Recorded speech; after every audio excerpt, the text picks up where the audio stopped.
welcome you to Irvine, California, Championship Soccer Stadium, the site tonight between the two top teams in USL Championship. First place, Tampa Bay Rowdies out of the Eastern Conference. Orange County, first place in the Western Conference in a rematch of the 2021 USL Final. Alongside Ryan Davis, I'm Josh Appel. Let's dive into the Western Conference standings. Orange County in first place, 3 points clear of San Antonio in second. FC Tulsa hanging around there in third place as well. San Antonio in action tonight as well. Well, Ryan, it was a return to Championship Soccer Stadium last week for Orange County. It was also their first clean sheet since mid-April, the 2-0 win over El Paso. Yeah, and I think tonight there's going to be a little bit more pressure on them against this Rowdies team. Why? Because they're at home and only 3 points separating them between number 1 and number 2. You have to take care at home to win the championship. Over 5K in attendance last week, expecting a big crowd tonight as well. Our Leona player to watch for Orange County, Usman Silla, scored the game winner in the 26th minute against El Paso. Complete package, pace, technical ability, and because they sit back and defend well, they use him as an outlet. He can drift out wide, he can stay center. They love him, and for good reason. He delivers week after week. So from the first place team in the West to the first place team in the East, and overall in USL Championship, it's Tampa Bay Rowdies under second-year head coach Dom Casciato. 5 points clear of Charleston Battery. Heavy metal football. They're going to press high. They're going to force you to make mistakes. If you get behind that back line, you have a chance to get a goal. But what about this guy, Russell Cicerone? Bangers from the left, bangers from the right. He doesn't care. Anyway, he has that sort of attitude, a winning mentality. That's why he was brought into the club. And that's why he was the championship player of the week after this absolute classic. Maybe the best game ever in the regular season in USL Championship. I could watch these highlights over and over again, Ryan Davis. Yeah, I mean, he's the king of the Thunderbirds, as we say. Any corner, left side, right side. But he has the mentality and the confidence to back it up. And by the way, we have a nice little competition going on with Myers and himself in practice to see who can score the better goals. With that sort of talent and that sort of competitive advantage, you can't stop them. 5 second-half goals, pulling off that 3-0 comeback over a quality side, as we all know, in Louisville City. Tampa Bay Rowdies having an unbelievable season. And tonight, again, a rematch of the 2021 USL Final. The saying is Christmas came early. Well, it did this year. It's Christmas in the summer tonight. Lineups and kick coming up next in a battle of heavyweights. Every morning I draw a line. I've painted thousands of them. The lines are simple, but what happens within them is magical. Some lines divide, but not this one. It's the common thread for our shared love for the game. Soccer, football, call it what you want. This line, this team, it brings each of us to a common ground. The line that connects us. We, OCSC. At the Pickup Family Neurosciences Institute, we function as a unit. Neurosurgery and neurology, physical medicine and rehab, physical therapy. It's patient-focused, patient-centered care. The future of the neurosciences at Hoag is filled with promise. We are at the cusp of incredible advancements and innovations that are truly going to transform medical care and its delivery. Patients don't just get a doctor when they come to Hoag, they get Team Hoag. Kids grow up fast. You know when I first started noticing it? When I stopped getting hugs. With Command IQ, I found a way to get the hugs back. Watch. Dad, the Wi-Fi is down. Oh, let me see if I can fix it. It's back. Thanks, Dad. You're the best. With Command IQ, you can bring the hugs back. This is incredible technology. We can actually solve drunk driving. We are here to send a very strong message. Drunk driving must stop. We are educators, supporters, listeners, and most of all, we are relentless. Because one life lost is one too many. Together, we can end impaired driving for good. Join the movement. Drive change. Save lives.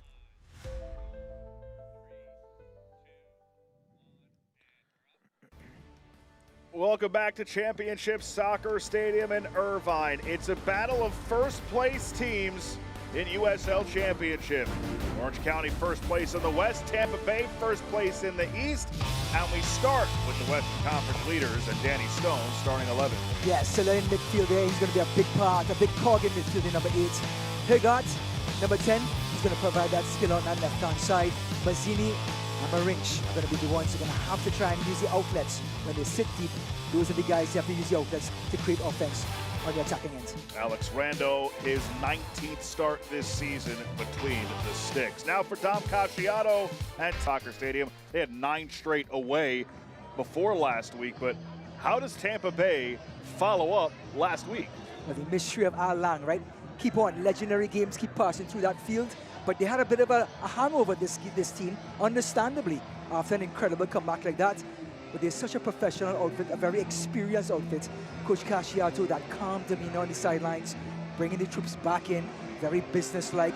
Lewis Hilton, the captain, talk about absolute experience and professional. He's going to lead this team with mentality tonight to get them back on track. But Orange County, just as professional, and their coach just as businesslike on the other end.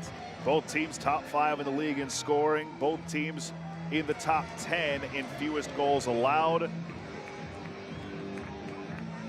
See Marco Micheletto, he scored one of the 5 goals against Lewis City last weekend. No Lion McKinnon tonight for Orange County, nothing overly concerning. Josh, let's just make this very clear. Tampa Bay is going to try to get possession.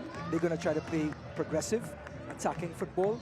Orange County, they enjoy the other side of it. They're disciplined. They're going to stay compact. They're going to break the play up. Then they're going to transition and try to get some goals. So it's 2 different styles, both very effective. Brandon Stevis is our referee this evening. It's Christmas in August in Irvine, and we're underway in a battle of heavyweights between the 2 first-place teams in each conference. Orange County, of course, in the orange and black. The Rowdies in the green and yellow. Josh Appel, Ryan Davis with you. Thanks so much for spending part of your Saturday night with us. Orange County off of a 2-0 clean sheet win in their return to Championship Soccer Stadium last week. It's their first clean sheet since April 18th. You know the Rowdies, they want to start at 100 miles per hour. That's their motto in the dressing room. Didn't get off to that 100-mile-per-hour start against Lewis City, that's for sure, falling down 3-0 at the half. That's exactly it. They came out, let's say, going at 90 miles per hour. But this team was built to run like a Ferrari. If it runs a little bit slower, now, Danny Stone is going to hope it doesn't come out at 100 miles per hour. But they made the adjustments at halftime. They got back to what they do best. They played at 100 miles per hour and got 5 goals in the second half. Just amazing. And Danny Stone, though, this team is going to want to have restarts, throw-ins, free kicks, corners, really start to slow the pace down just a little bit and try to get to their tempo in their ground, which, by the way, they've only played twice in the last 3 months. We'll try to get back their own identity in their ground. This is just the 5th all-time meeting, the first since 2024 between these 2 clubs.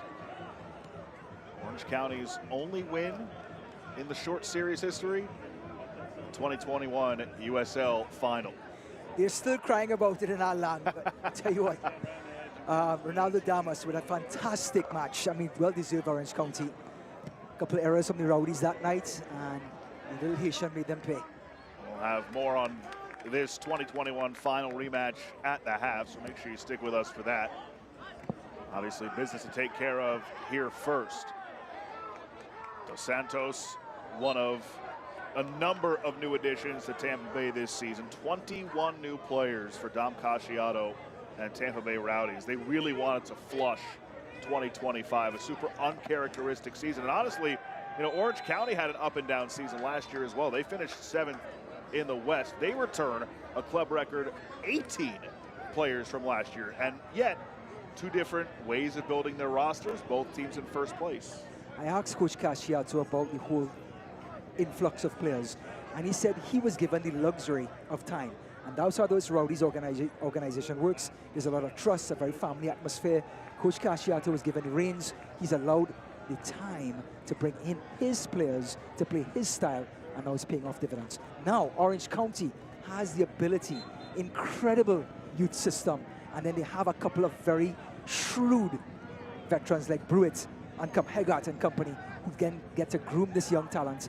And it's the next man up mentality that this Orange County has. You mentioned the youth movement per se with Orange County. Apollo Marinch, 16 years old, making his third start of the season. 1-6. Wow.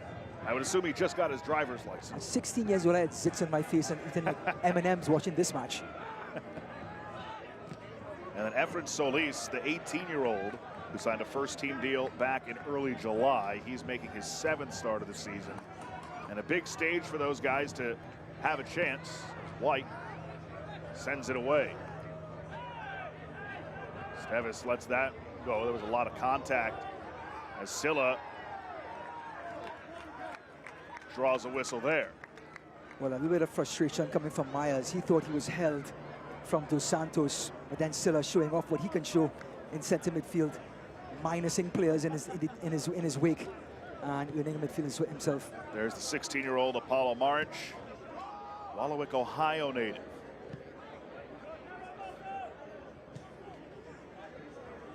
Tubbs moves it left. Dogman taken now by Tampa Bay. Second in the league in goal scoring. They have 7 players who have put up multiple goals this season.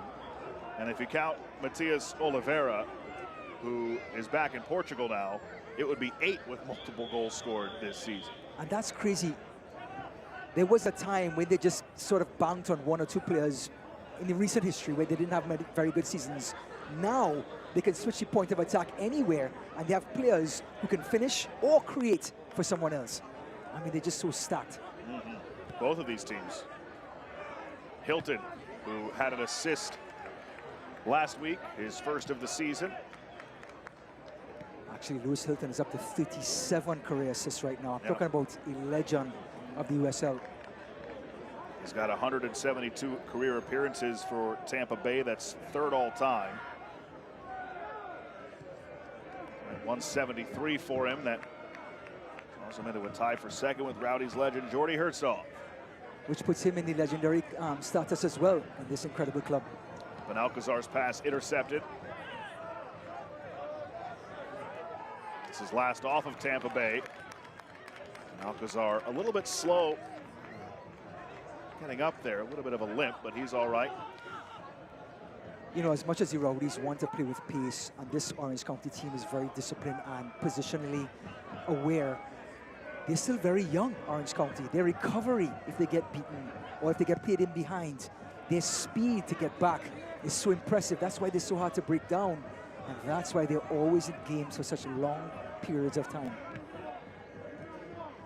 This is a team that has dealt with so much adversity this season, for good reason.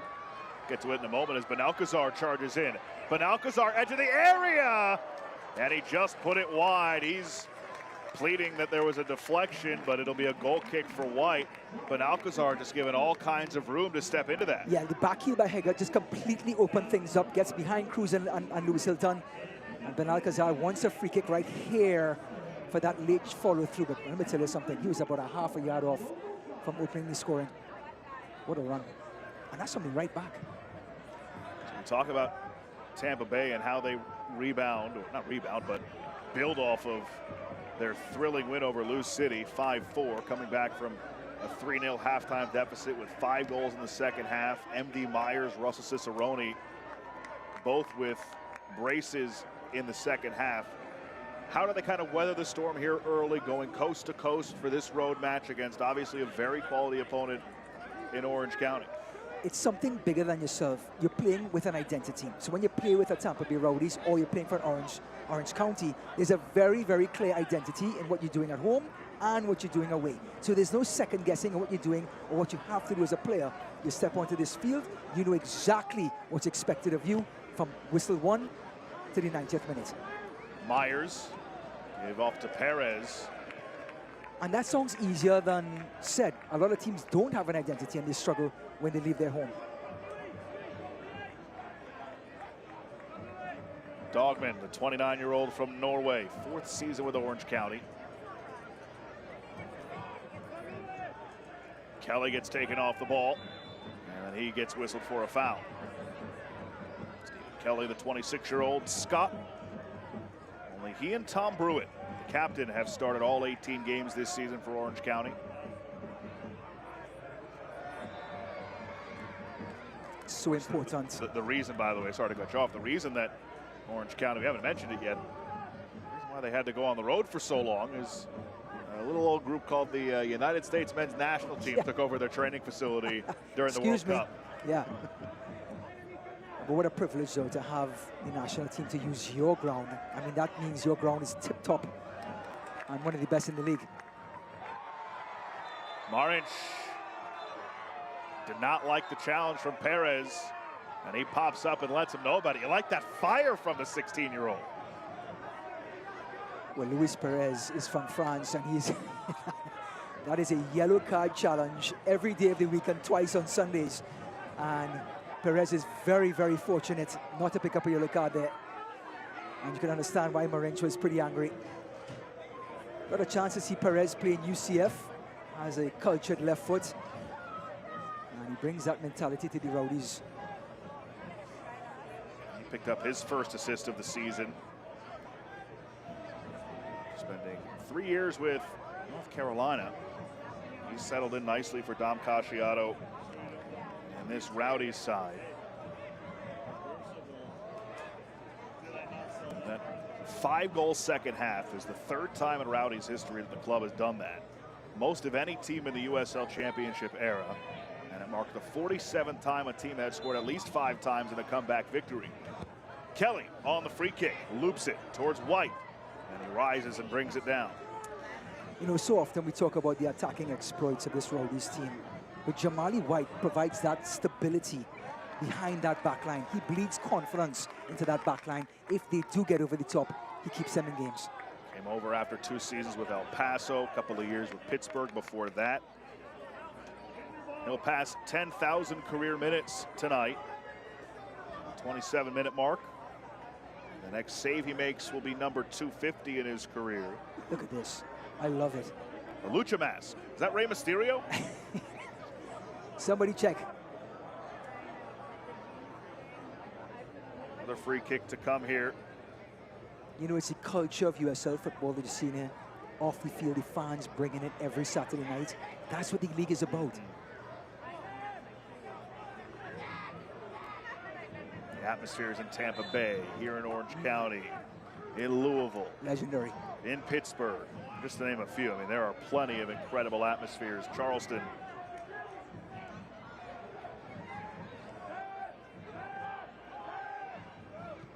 It's all going to get bigger and better over the next few years, that's for sure. Kelly loops to the far side. Perez takes over and leads the way for Hilton. Long down the middle. And Myers nowhere near it. He's cut off by Garrison Tubbs. I love this from Orange County. They've pinned the Rowdies back just for a minute or two. Now that the Rowdies won the ball back, there are no avenues to get the ball out. Orange County get the ball back, control proceedings. Everyone's getting a touch of the ball here, Josh. That little confidence starting to build. They're starting to find their rhythm. Have the visiting team chase shadows for a little while. They're the ones who had to make the cross-country trip. Correct. They're the ones coming off of a huge effort a week ago. It's your fans showing up to watch you play. You got to boss the ball a little bit. But Alcazar nearly lost it, and he did. Now Cicerone on it. Into the middle from Myers.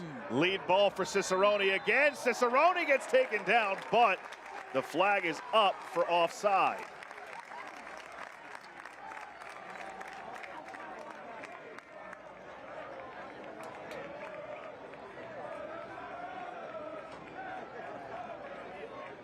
Look at this challenge. I mean, this from Solis. This came from the depths of Orange County. From the streets. Look at this challenge. Hello, Cicerone. How are you doing? That's going to leave a mark. And that is the sort of attitude. I don't care if it was offside or what. That's going to send an attitude, send a message to the rest of the team. You know, I'm not certain Cicerone was off there. No, neither was I. But Solis made sure he didn't, Yeah. he didn't proceed. That's for sure. Yeah.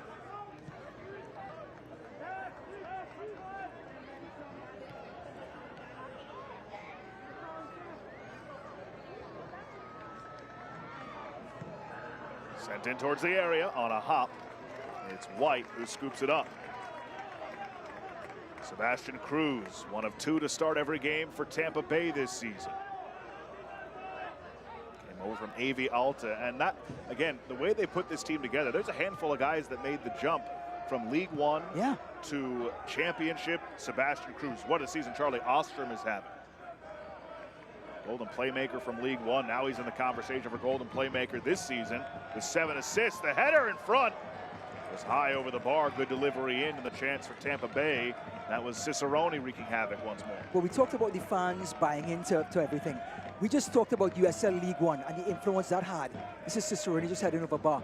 But it shows that the landscape of US soccer is working, that you can pull from the lower league, and these players who are prepared down there can now perform up here.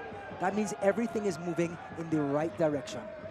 Now, there are plenty of League One alums. I mean, Dion Akoff is another. He was at Union Omaha with Dom Casciato. Pedro Dolabella was with Union Omaha in 23-24. The list goes on and on. Max Schneider, who's starting at center back tonight for the injured Brian Schaefer. Dom Casciato himself is very successful, two-time Coach of the Year. Correct. League One. I mean, when you have an identity like he does, you have to bring players that you trust that will follow through on that identity. So these players, no doubt, were handpicked, and that cool demeanor that you're seeing right there certainly has a very strong word and presence behind it. Free kick to come, Marco Micheletto, the 30-year-old who is also in his first season with Tampa Bay. We'll say that a lot tonight. Basically, the entire roster, 21 new players.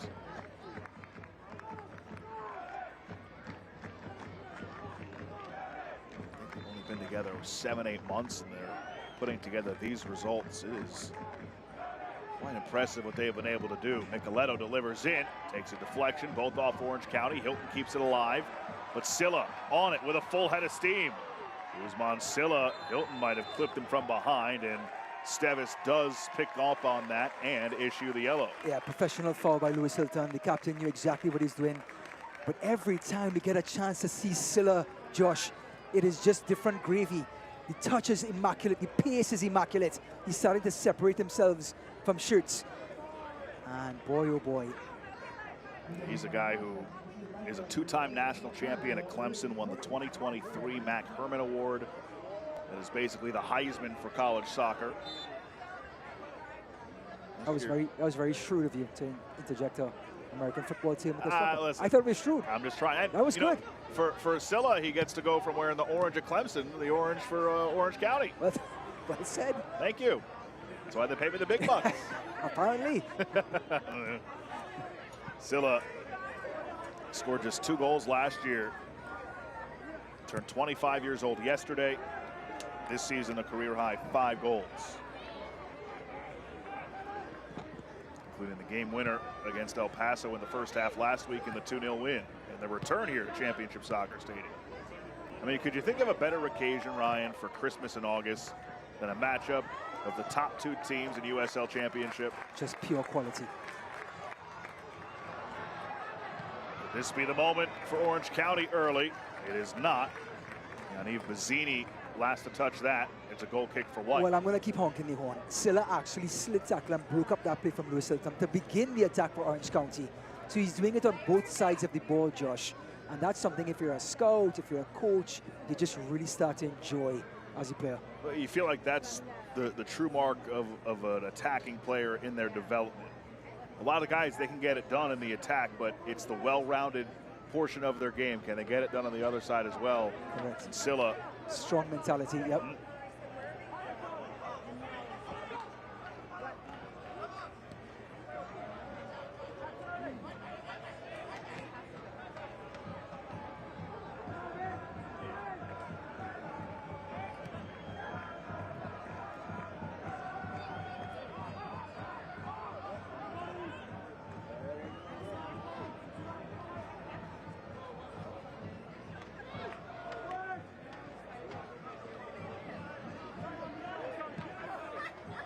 Ostrom, breakout season, 2 assists last week against Lou City. Tied for first in the league with Jorge Hernandez for most assists. Ostrom wants a handball. Tampa Bay have not gotten the benefit of the whistle in the first 18 minutes of this match from Brandon Stevis. You know, and Orange County, to their credit, in the last 10 minutes has taken the game away from the Rowdies. So that's indicative of why they're not getting any whistles, because Orange County are the one being the instigators. That should have been a handball. Yeah.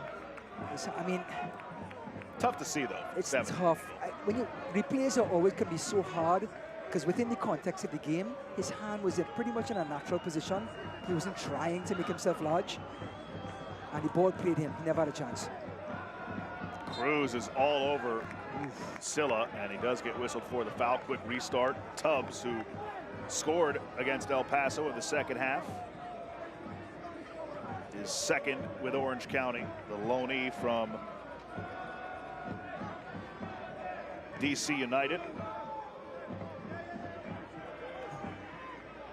This Orange County team, Josh, #1 in conversion rate, 21%. They're not a volume chance creating team like the Rowdies, but when they do create their chance, their ability to finish is impeccable. And we talk about technique. We talk about getting it done on both ends. We mentioned their top 10 in fewest goals allowed, but they had a season-high 13 block shots against El Paso. They're tops in the league in shot block. Wow, that's on both ends, right? That conversion over here, blocks over here. That's just good coaching. Sure is. Danny Stone. He's been around the block. Akoff.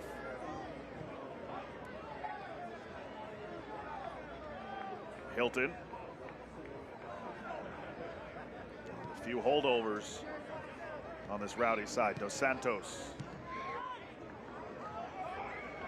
Perez couldn't control that. Tampa Bay able to win possession regardless.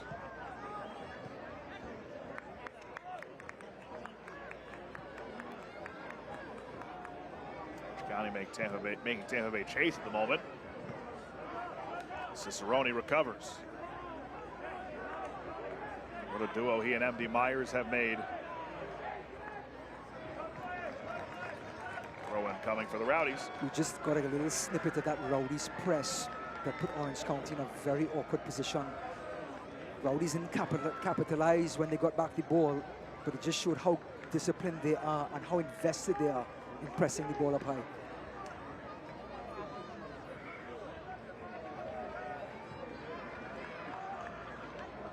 Another throw-in to come. You know, with so much attrition on the back line for Tampa Bay, and Brian Schaefer is out with an injury. Nigro's only played in 3 games. Giannis Learman, questionable coming in tonight. He's not available. Leland Archer's out with injury. There's a little bit of depth lacking. As this ball is loose, and a point to the spot. And the Rowdies will have a chance at a PK here in the 21st. Alex Rando, aggressive off his line, came out to challenge Hilton. And Rando is slow to get up. Let's take one more look. Well, Lewis Hilton could creep up anywhere. Look at this lovely flick on. And Lewis Hilton, the defensive midfielder for the Rowdies, the captain, throws his body in between the ball and the keeper. Keeper has no choice but to commit. Easy call for the referee, and the skipper just won a PK for his team. Rando is still down. Suya Kadono is the backup keeper. A big moment for the Rowdies in this first half.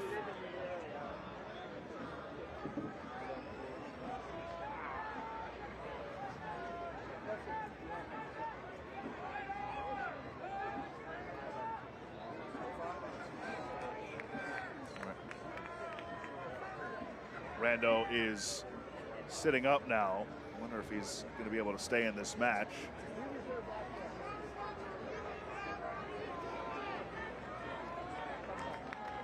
He's all right. Got a knock to the side of the head potentially there on the collision with Hilton. Yeah, with the new concussion rule, I'm not sure if the referee's going to act. Well, he's a goalkeeper, so he may get a little bit more relief from the referee. But usually an outfield player will have to go to the sidelines and get checked. So Rando seemingly going to stay in the match.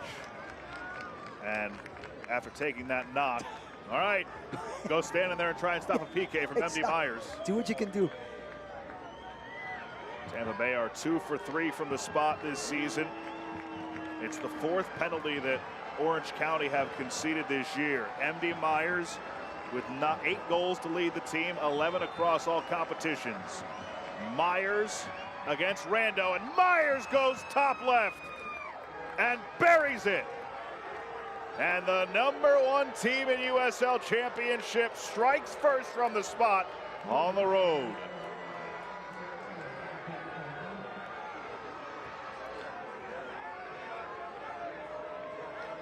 But here's Lewis Hilton just coming around the corner. It was Myers who flicked it on.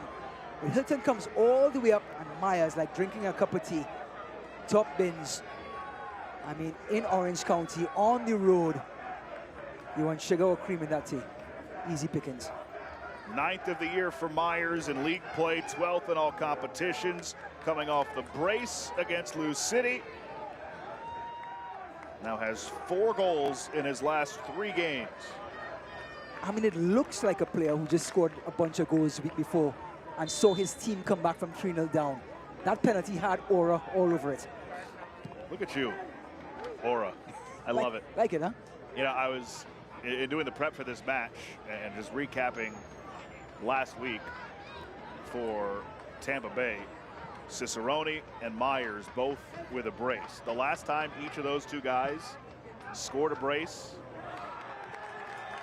Cicerone, May of 2023 against Tampa Bay Rowdies, scored a hat-trick. MD Myers, May 11th of last year against Tampa Bay Rowdies. That's why they put them. Exactly. Go and get those guys. We just finished that thought before the penalty was given. Tampa Bay went out and brought in Connor Antley on loan from DC United as well for his 2nd stint with the Rowdies to provide some depth as Orange County nearly leveled the score. Well, Hegardt is going to be the creative force on that left-hand side. Look at him nibble away. Close control, goes back to his left, and a sort of a half shot, half pass, just looking for some sort of contact in the 6-yard box. We call that the corridor of uncertainty, where you pass the ball between the centre-back and the goalkeeper, have the centre-backs face their own goal, and Hegardt is just a handful. Shifty, as we say. First time he's really made his presence felt in this first half.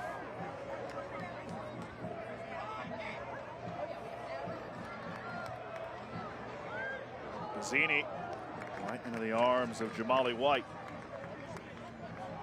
Well, Bazzini showing his presence and his ability to pull out wide and be an outlet for this team. I mean, the cross wasn't what you would like, but you do like the run and the adventure from Bazzini to pull out to the center and give them an option out wide.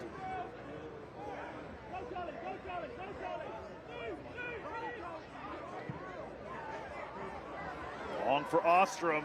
Did he time his run right? Ostrom across. Floats for Cruz. Cruz cross. And it falls harmlessly to Alex Rando. Tampa Bay have avoided defeat in their last 19 matches when scoring first in league play.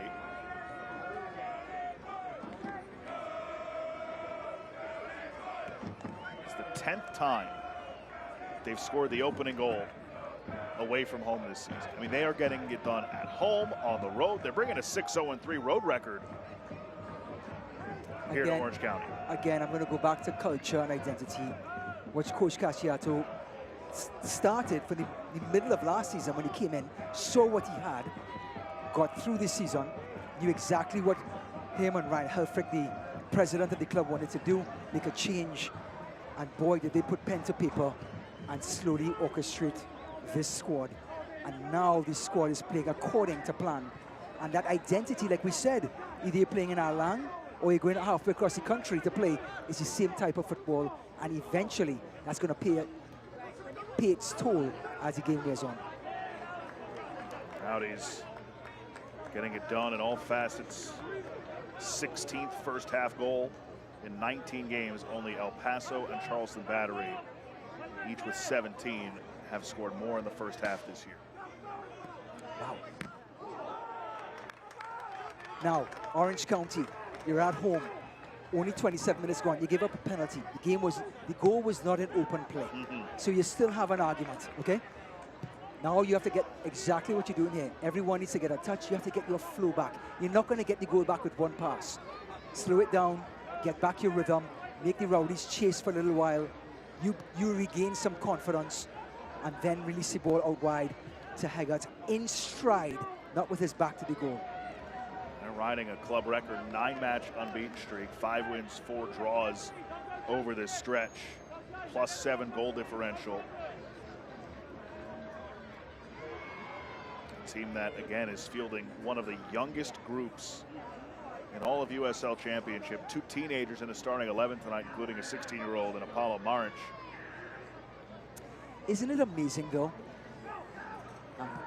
This experienced team, like the Rowdies, that play high-octane soccer. Then you have a younger team like Orange County, who plays a little bit more reserve, sit back. And they both, at the beginning of this match, conceded the same amount of goals, 19 goals. 2 different styles, age groups on different ends of the spectrum, and both of them operating on a high clip. Beautiful. It's been so fun to watch both of these teams this year.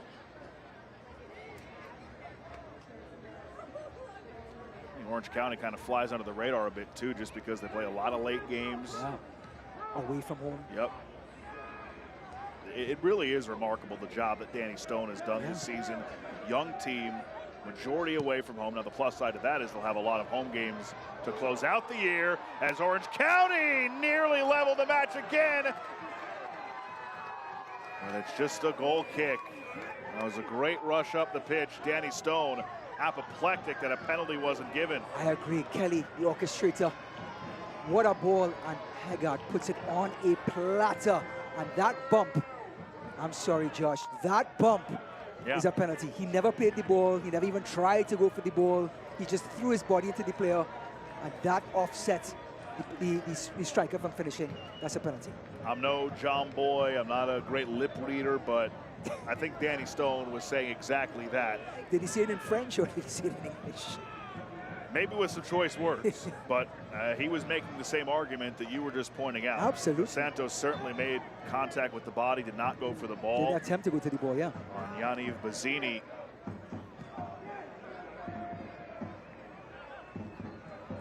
So it remains 1-0 on the MD Myers 24th minute PK. Akoff floats it, and Brewitt, the captain, lets it roll to Alex Rando. Rando, 4th in the league in saves, tied for 2nd in clean sheets. Formerly with NYCFC, they chose not to renew his contract after last season, and Orange County said, come on down. Well, I guess it's more come on over. To be exact.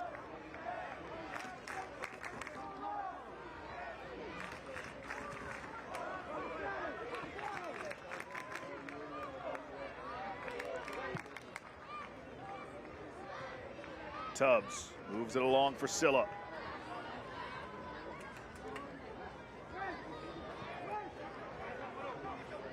Benalcazar for Brewitt.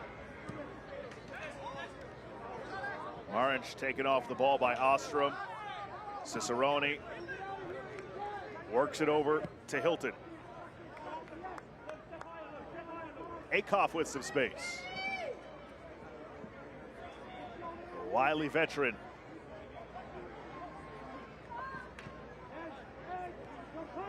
Dos Santos for Ostrom. Reset with Jamali White.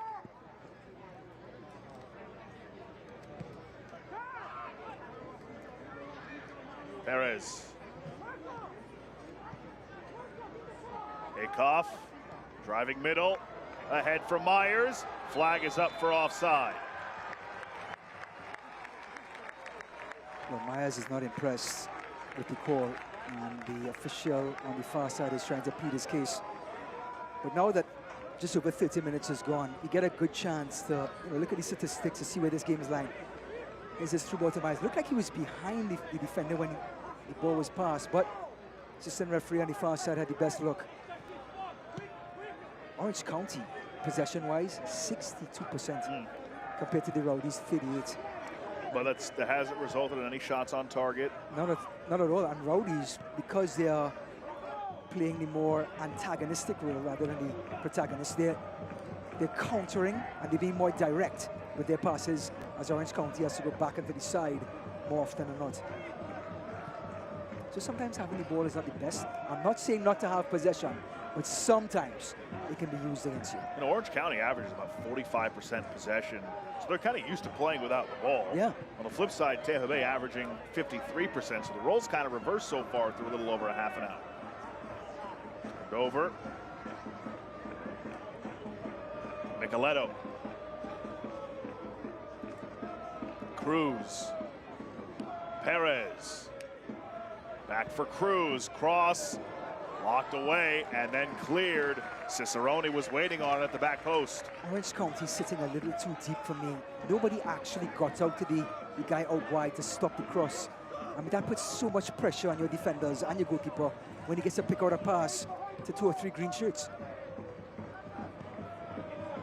Oh, wow.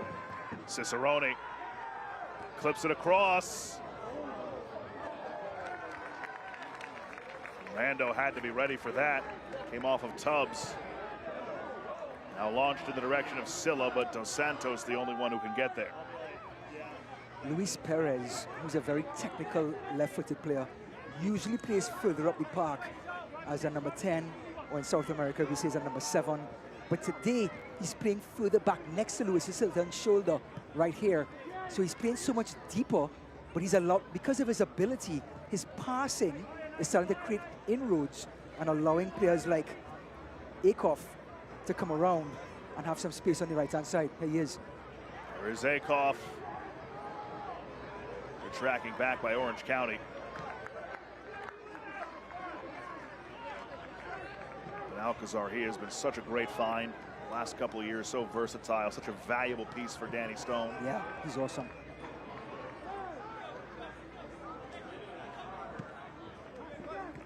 Actually made an appearance for the U.S.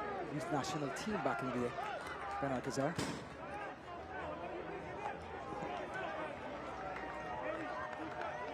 Let's take a look at tonight's injury report. Our law firm, Archer and Schaefer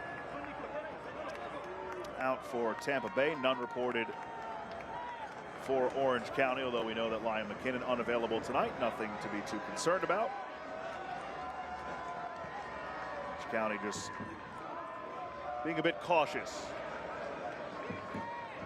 And understandably so. I mean, you're playing against the second or maybe number 1 attacking team in the USL. Charleston Rowdies, give or take. Charleston a 1-0 win earlier tonight. Akoff steps in front of that, and he gets dragged down. Yellow card likely coming, and it is for Dogman.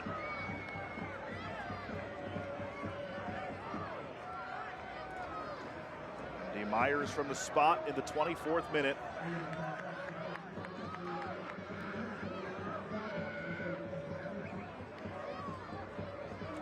That's not fun. He's playing left back. Going to have to go up against Akoff, who's overlapping. He's going to have to go up against Perez on that far side.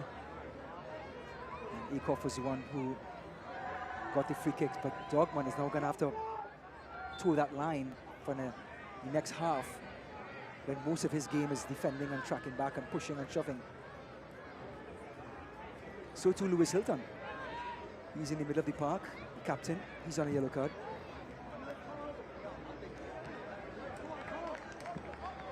Obviously changes the aggressiveness for those two the rest of the way. Yeah, if someone gets by you, you can't afford to stick your hand out or stick your leg out. It's so impressive. We mentioned how good Tampa Bay have been at scoring first and hanging on in those games, or at least earning results. How about Orange County, the way they've been able to battle back this season?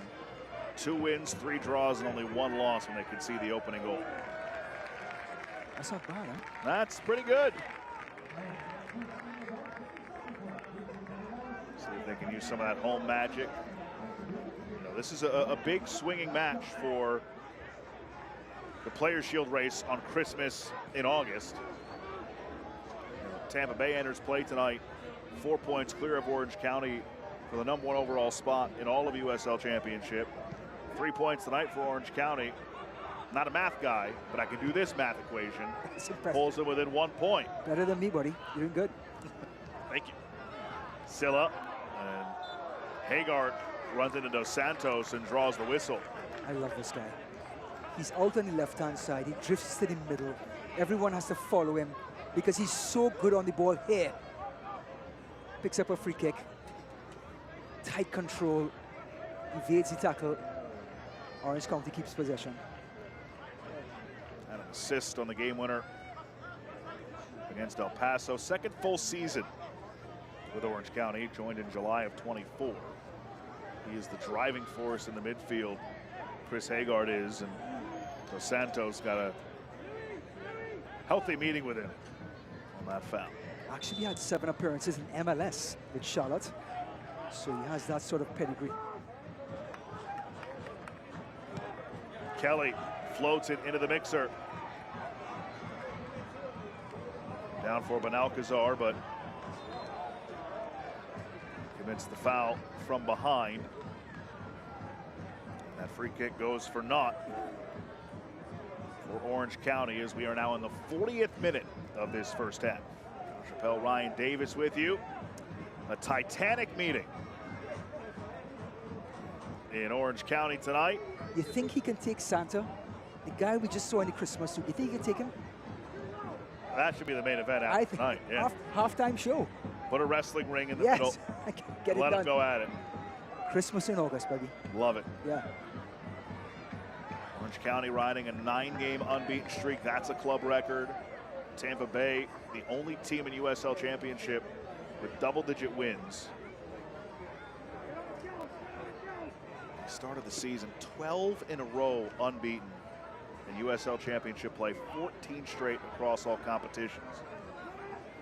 Now they finished 1 result shy of the 2019 team, which had the best start in club history, 8-0-5. This team started 8-1-4. Here's Ostrom clipping it in with the left foot. Nobody home. Brewitt gets rid of it. Cruz again. Perez. Oh. Good ball for Ostrom, but well played defensively by the 16-year-old Marinch. But Josh, you saw the problem again. Perez had time to look up, pick out the pass. Now Benalcazar has to hustle all the way back, slide tackle to give up the corner. Nobody actually got up on Perez to stop the pass. Sitting too deep.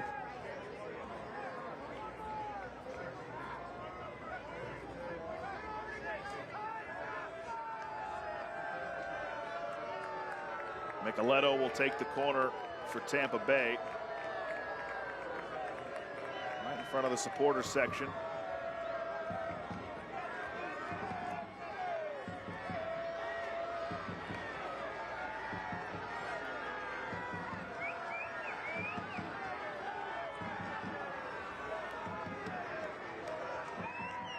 In swinger. Back post. Headed back into the middle. Paulo Marinch gets rid of it. Silla back heel. Dangerous. But Orange County do survive and eventually get the clear. Akoff chases it down.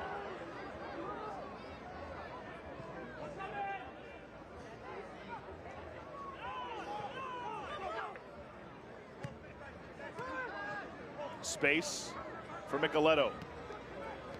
Cicerone. He's had plenty of battles in his career with Orange County. And his time with Sac Republic.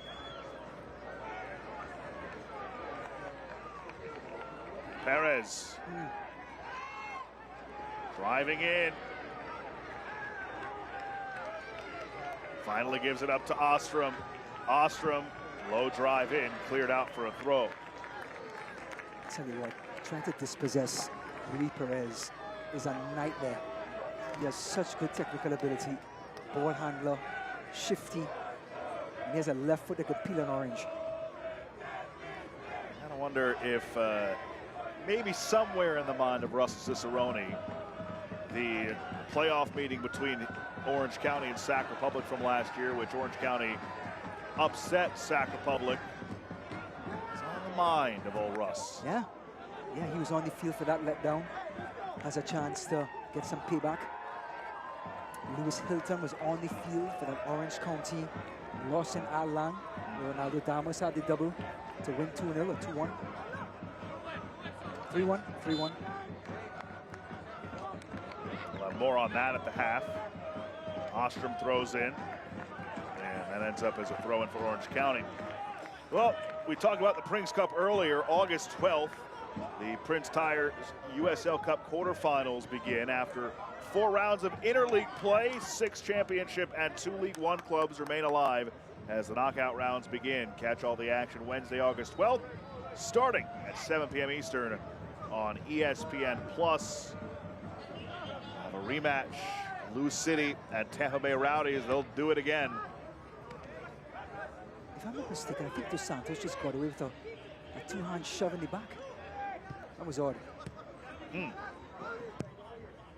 Cicerone on the switch. Wow.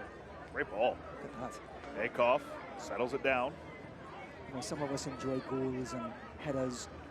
But that You like a good switch. I love it. The technical ability to do it, love it. It's the little things. Is he 10-yard out from a quarterback? The 10-yard out, take it to the sidelines, kill the clock. Now you're the one comparing it to see? American football. Let's be honest. In this country, there's football season and not football season. Okay? Let's be honest. You're not wrong, my friend.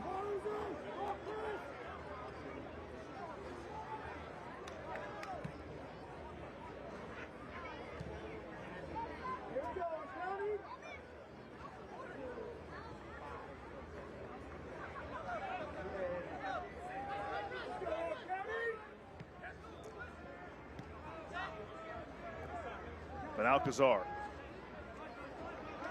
Tubbs. Speeding through. That was Dogman. We'll have 3 minutes of first half stoppage time. The goal in the 24th minute by M.D. Myers. But Alcazar. Silla. Absorbing contact. Long distance. And Hagart misfired. Very uncharacteristic from the number 10. Still, of course, affording him the space because he's gathering all the green shirts to him. That's how valuable that youngster is. And giving this man a good look at goal.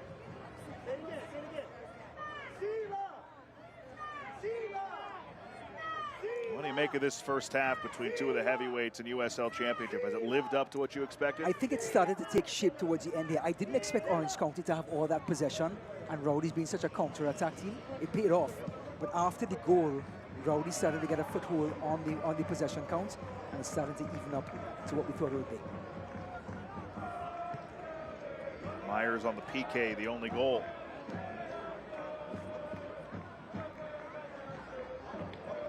Much like Tampa Bay against Lou City, Orange County without a first half shot on target tonight.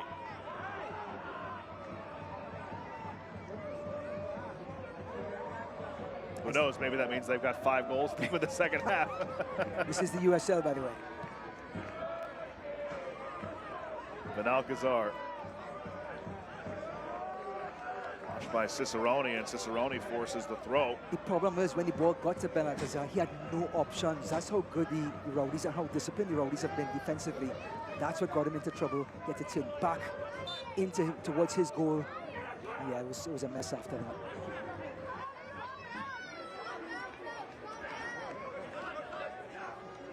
It's kept in, right in front of Danny Stone.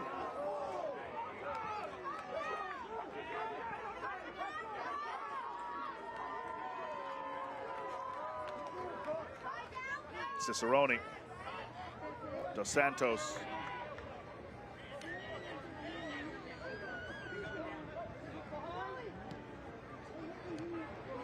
Silla trying to wreak havoc here before the end of the half. Ostrom smartly just plays it back to White, and he mishit it. I was now saying how clever that was from Ostrom. White on his weaker left foot made a meal of it. Kind of meal. Let's call it slop. Okay. Just slop. Yeah. I don't like slop. Yeah, you're right.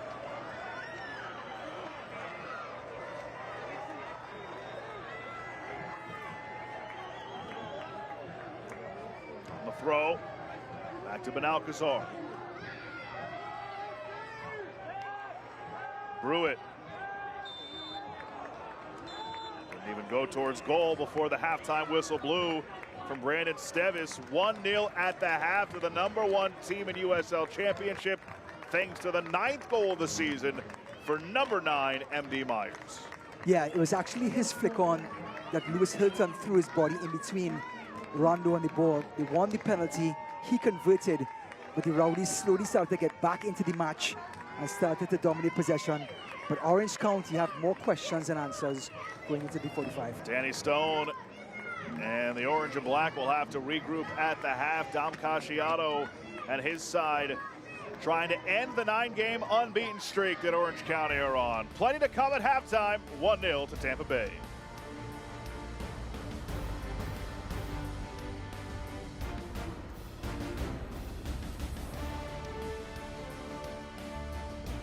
This is Tom Brewitt, OCSC captain and today's creative director. Come on, get him working the camera a little bit. Stay there, look down the camera. No, just believe that could be amazing. Do you like the colour, do you like the design, do you like the lines? Do you know what the lines represent? 34 lines for 34 cities.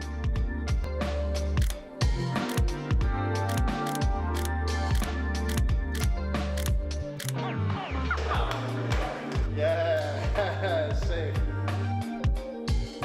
At the Pickup Family Neurosciences Institute, we function as a unit. Neurosurgery and neurology, physical medicine and rehab, physical therapy. It's patient-focused, patient-centered care. The future of the neurosciences at Hoag is filled with promise. We are at the cusp of incredible advancements and innovations that are truly going to transform medical care and its delivery. Patients don't just get a doctor when they come to Hoag, they get Team Hoag. Kids grow up fast. You know when I first started noticing it? When I stopped getting hugs. With Command IQ, I found a way to get the hugs back. Watch. Dad, the Wi-Fi is down. Oh, let me see if I can fix it. It's back. Thanks, Dad. You're the best. With Command IQ, you can bring the hugs back. Every morning I draw a line. I've painted thousands of them. The lines are simple, but what happens within them is magical. Some lines divide, but not this one. It's the common thread for our shared love for the game. Soccer, football, call it what you want. This line, this team, it brings each of us to a common ground, the line that connects us. We, OCSC. 1-0 to Tampa Bay Rowdies over Orange County at the half in Irvine in a battle of the top 2 teams in USL Championship. It's one of 3 USL Championship final rematches taking place today in the league. Of course, this a rematch of 2021. Orange County defeated Tampa Bay Rowdies 3-1. Ronaldo Damas a brace in that game. Patrick Rakowski had a huge PK save. That was really a turning point in that match. San Antonio and Lou City went at it earlier today as well, as did Colorado Springs Switchbacks and Rhode Island FC. Well, let's revisit that 2021 final. Late November, around Thanksgiving, at Al Lang Stadium. Damas the brace. Rosarina was not at his best to keep up, but I tell you what, this man was at his best. He turned this game upside down. He was the difference. And Orange County, fantastic winners in 2021. Deserved winners. Celebration on the road got to be satisfying for Orange County that night. Of course, their first and only trophy in club history. 1-0 to the Rowdies at the half. Back after this to take you around USL Championship on a beautiful night in Irvine.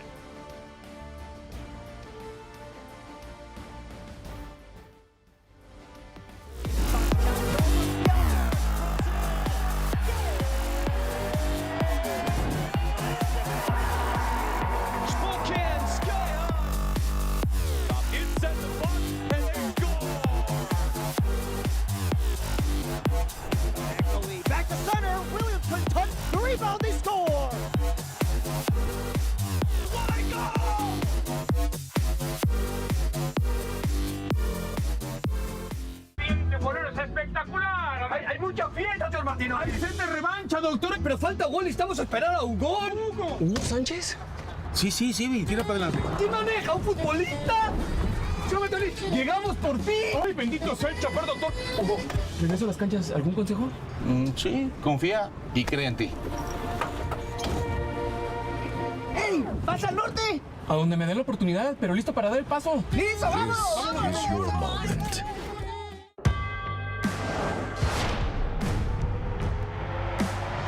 Prinks tires in the USL help soccer journeys everywhere to drive harder. From city playgrounds to suburban sidelines. From early mornings to late nights. From fun with friends to winner takes all. From the biggest fan to the biggest heart. And at every turn, Prinks tires will be there for the long haul. Pain doesn't care who you are or why you hurt, but pain can be mastered if you know the way. Fight back with Tiger Balm's legendary herbal power.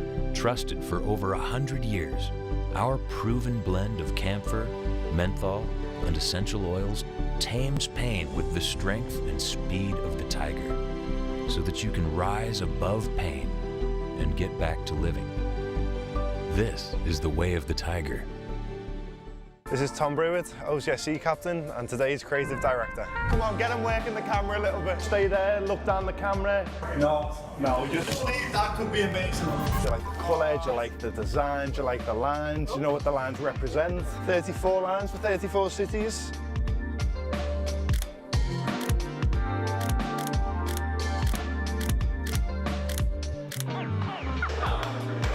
Yeah, safe. It is time for the USL halftime update in the championship. Dan Lucas inside the USL studio with the headlines. The Tampa Bay Rowdies staged their improbable 5-4 comeback victory over Louisville City last weekend, with all 5 goals happening in the second half. Now, believe it or not, that's the 3rd time the Rowdies have pulled off that feat since joining USL, the most in championship history. Orange County SC made its grand return to Championship Stadium with a 2-0 win over El Paso Locomotive, its first league match at home since late April before the World Cup began. OC played 9 consecutive league games away from home, including a neutral site home match, winding up on top of the table in the Western Conference. On Wednesday the 12th, it's the Prinks Tires USL Cup quarterfinals. USL will perform its test run of football video support, allowing coaches 2 requests for video review of 4 areas: goal or no goal, penalty or no penalty, direct red card, and mistaken identity of a yellow or red card. Upcoming national spotlight games, all on CBS Sports Network. Omaha hosts Richmond on the 16th, Phoenix Rising in Colorado Springs on the 19th. That game is also on 2DN. And then Orange County FC Tulsa on the 22nd. This is the USL halftime update. Let's get you back out to your match.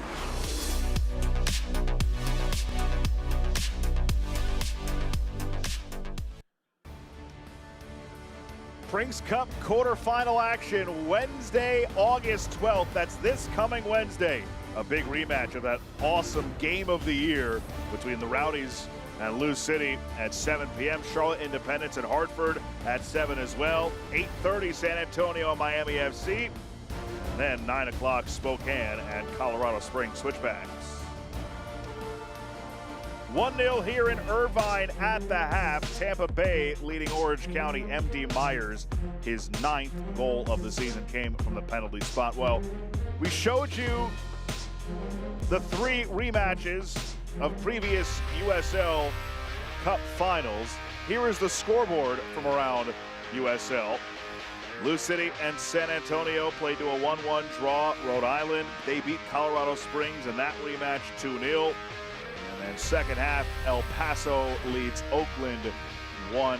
And of course, here we are 1-0 Rowdies on top of Orange County. Eastern Conference live table in week 23. The Rowdies a 5-point advantage over Charleston Battery.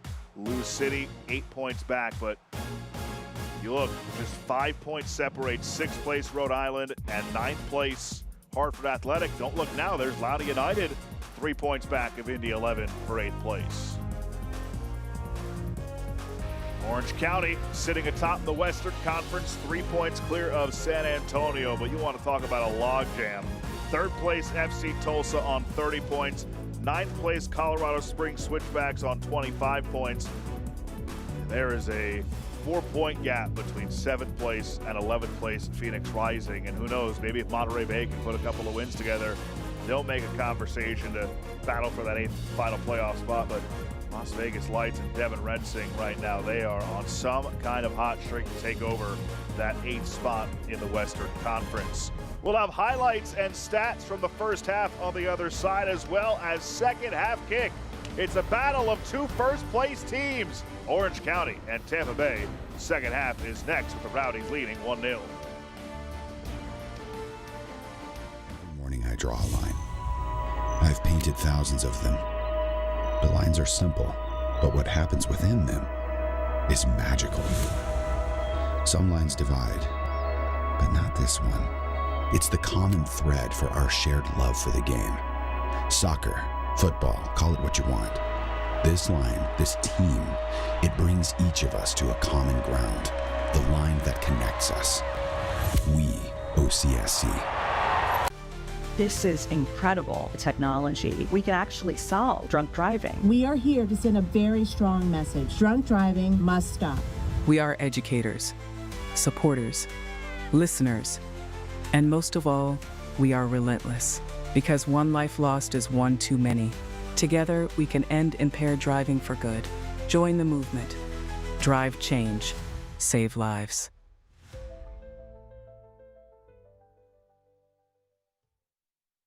Kids grow up fast. You know when I first started noticing it? When I stopped getting hugs. With Command IQ, I found a way to get the hugs back. Watch. Dad, the Wi-Fi is down. Oh, let me see if I can fix it. It's back. Thanks, Dad. You're the best. With Command IQ, you can bring the hugs back. At the Pickup Family Neurosciences Institute, we function as a unit. Neurosurgery and neurology, physical medicine and rehab, physical therapy. It's patient-focused, patient-centered care. The future of the neurosciences at Hoag is filled with promise. We are at the cusp of incredible advancements and innovations that are truly going to transform medical care and its delivery. Patients don't just get a doctor when they come to Hoag, they get Team Hoag.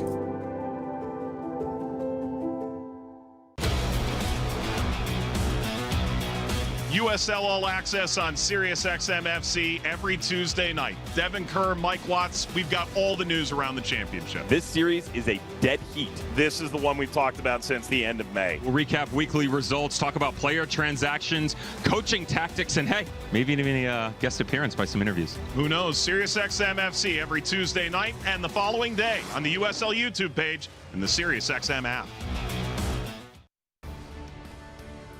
Welcome back to Irvine Championship Soccer Stadium. 1-0 to the Rowdies over Orange County in a battle of the top two. Danny Stone unhappy with that. As we take a look at the first half stats, Orange County basically with a 60-40 advantage in possession, but no shots on target for Orange County on 3 attempts. I mean, there haven't been a lot of clear-cut chances for either side. No, Rowdies have been very content to just sort of pressure the ball in midfield, and when they do win it back, try to have a direct 1-2 passes to try and get into the box. Orange County, on the other hand, have been slow to build up. Rowdies have been disciplined to track their runners, and as a result, never really got behind the Rowdies backline. One change at the half for Dom Casciato. Lewis Hilton will come off. Remember, he was playing on a yellow. Lawrence White will come on for his 7th appearance of the season.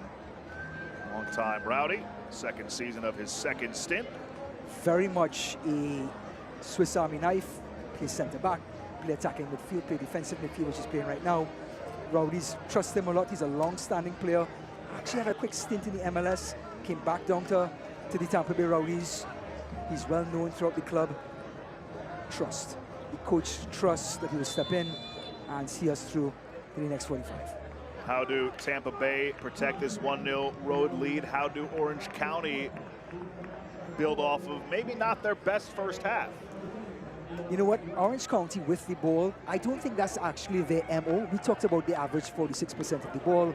I know they're at home and they want to boss things around, but I think they may be actually more comfortable with the Rowdies having some possession and try and break things up over there. If not, Haggart seems to be the guy, the instrument. Silla, Haggart, back into Bazzini. Or if Haggart gets the ball, overlapping, coming on the left-hand side with Dogman, he brings the ball back in and try to get a ball into Bazzini and company. So, Haggart, I think, is the instrument on the left-hand side. And, of course, Silla through the middle.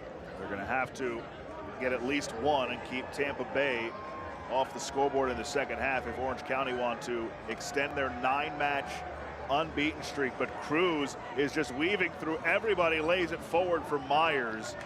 It's out harmlessly for a goal kick, but if you're Danny Stone, you've got to be not too happy with Cruz's ability to just dribble through everybody. That was a little bit a snippet of the first half, right? Orange County having the ball, running up through the middle, play gets broken up in midfield, bang, there's a counter. I mean, it wasn't always getting behind the back line, but there was always a concern. And I think that was another example, literally in the first minute and a half of the second half. Haggard draws a whistle. No changes for Orange County. Yeah, Dogman is on a yellow card, the left back, and that is a concern. But there's so much, again, trust. The coach understands Dogman, knows his role. He's experienced enough to finagle his way through the half without coughing up another yellow card.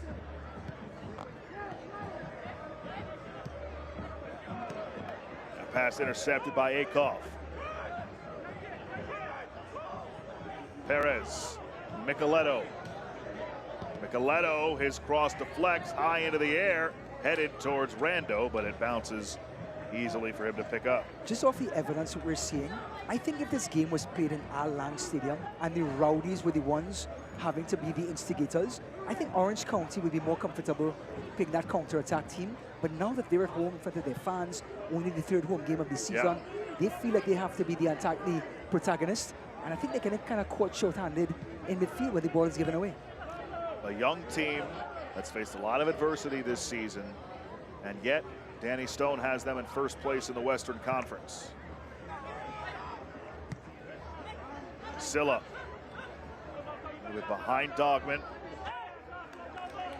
Again, coming into this match, Orange County only conceded 19 goals for the season. Now it's 20 from the penalty spot, but it just shows you how defensively comfortable they are without possession.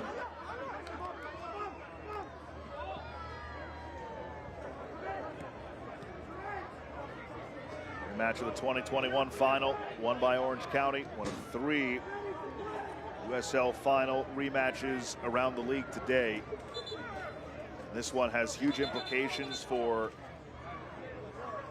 the Players' Shield race. Tampa Bay enters 4 points clear of Orange County. Could be 7 by the end of the night. And, obviously, to get to where they are at 11 wins, 2 losses, and 5 draws, there are going to be some impressive wins on that resume, but coming out to Orange County in a letdown spot after the emotional win over Lou City last week. Look, there's a long way to go, but if they're able to come away with 3 points, even a result, that is huge for Dom Casciato and the Rowdies. Christmas in August, that's a pretty big game. Yeah. I think what's really hurting them, McKinnon is a problem. Yeah. He's one of those players like a Haggard, a Silla, a Bazzini. They can create something. Haggard had a step for a moment on Cruz, and Cruz takes it away. Talking about identity, part of Orange County's identity is to play young players. And Marinch is one of those young players stepping in, getting a chance to play against maybe the best team in USL. But to not have McKinnon on a night like this, it really poses a problem for Orange County, because you really need your best players available to play against the best talent coming into your house.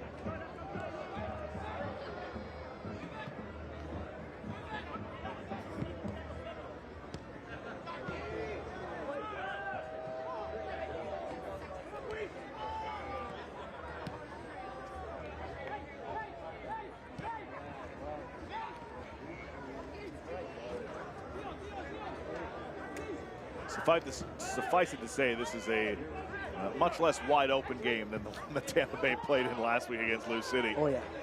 Although, wide open space for Perez. Great ball. Cut across. Tubbs cut off. Anytime Luis Perez gets a chance to look up with space in front of him, he's going to deliver that pass. He has that touch, that delicate, let's just call it the Midas touch. All right, I'm going to be boring, Midas touch. But he has it, and it works. I mean, he's getting the ball in space to players in stride. Comes wide for Akoff. Cruz.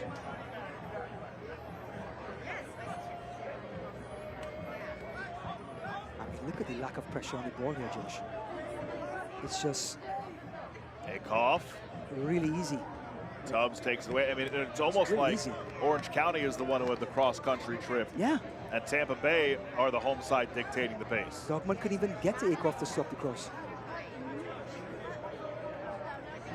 I mean, this guy's going to jump on the field just now and start wrestling people.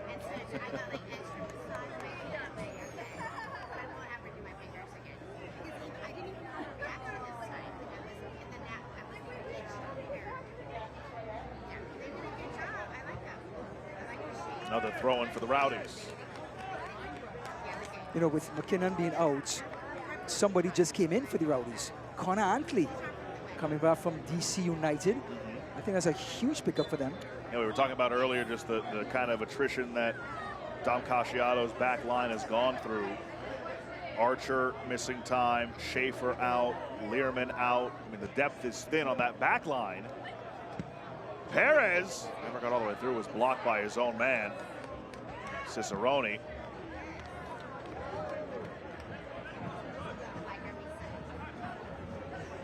His nickname in Tampa is simply the Train. The Train. Conant, the Train. The train leaves the station at 7:30 and our land doesn't come back till 9:30. The guy does not stop running. He puts a shift in, does not stop the train. So to bring that sort of attrition, like you just said, back on the pitch for Casciato, who wants to play this high up tempo, heavy metal style, is a huge pickup for the Rowdies. Yellow card shown here to Akoff.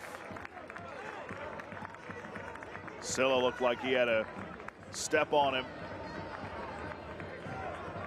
Correction, it's Wyke, not Akoff. I mean, Lawrence Wyke has the reputation of getting yellow cards in the parking lot. Okay, he's that type of player. Everybody needs it. Yeah. I mean, the referee just goes to him at the beginning of the match, say, Lawrence, here's your first yellow card, let's get the game started. So he gets his yellow card, Lawrence Wyke. But Silla is just magic to watch. The injection of pace, the change of pace. Anybody within his vicinity is in trouble. Kelly stands over it, puts it back in play.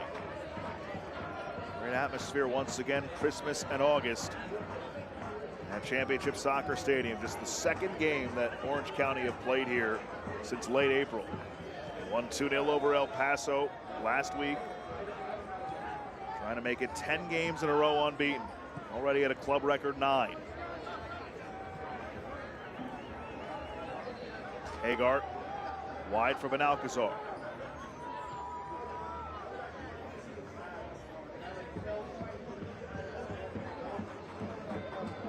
Solis in the corner. Like that Dogman, he was getting wrestled with.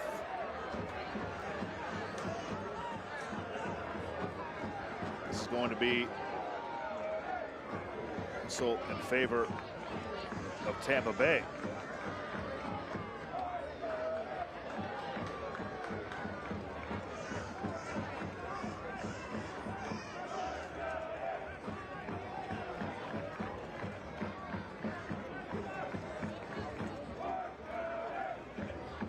Josh, we got to tip our hats to one of our colleagues. You know, we always do that in this business. Have to give recognition where recognition is due. The voice of the Tampa Bay Rowdies, Drew Felios. 9 years in, 9th season with the club. Unmistakable voice, and certainly carries the brand for the Rowdies. And no credit to Jeff Attanella. That dude's a clown. Absolutely. Jeff, Josh said it, not me. He's a fellow USF alum. I think that's okay. Shots fired across the bow. No, we love Jeff. We love Drew. Absolutely. And what Jeff is actually doing now with a podcast, he's using a lot of camera work to promote the club, is taking it to the next level. And I wouldn't be surprised to see other teams in the league follow that lead. Absolutely. So Jeff Antonella, Drew Felios, amazing. They've had a great season to call over there at Al Lang. Orange County, though, trying to have something to say about it here on their home turf tonight.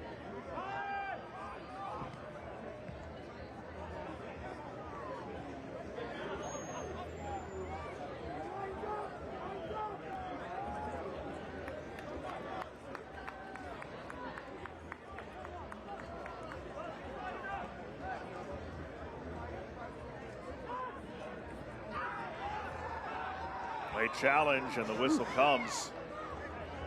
Been late. Silla has been all over the place. Russell Cicerone, he scores for fun, but he has this dog mentality in him. And he was always going to be second best to that ball, even though he got a piece of it. It's the 6th foul that Silla has drawn tonight, by the way.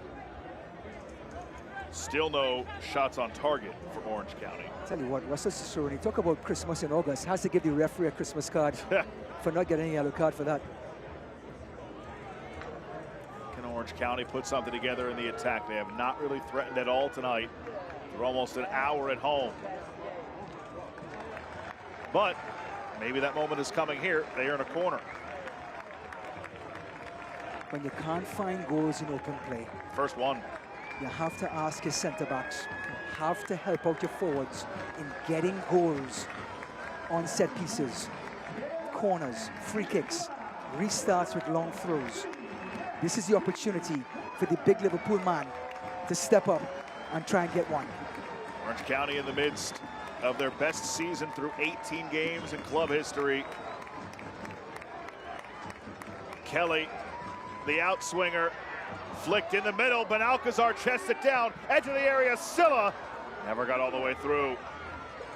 Silla fighting, that should be a foul. How is that not a foul? Perez had his arms wrapped around Usman Silla, and now on the counter, here come the Rowdies. Numbers out in front, it's Perez. Great tracking back from behind, still alive, and it's 2-0 to Tampa Bay. Micheletto scores again, back-to-back games with a goal. And the Rowdies have doubled their advantage just shy of the 1 hour mark.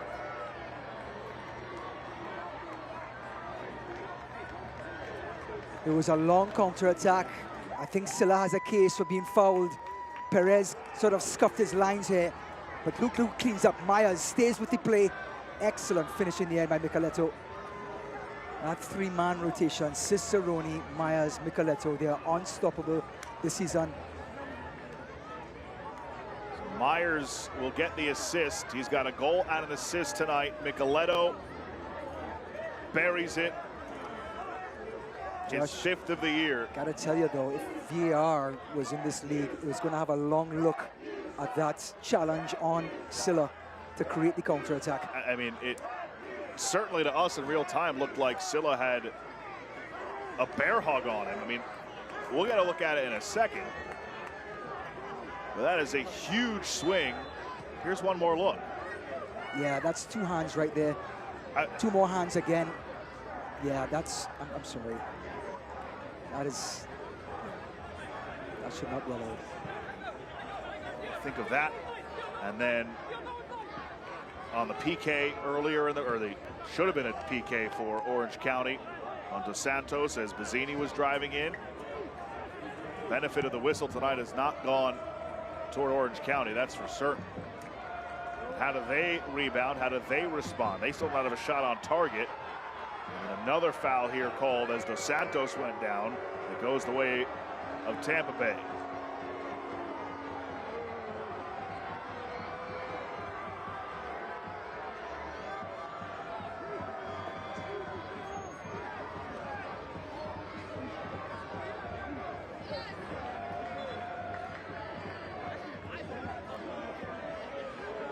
Looks like Perez is in some trouble. He's on the ground with cramps.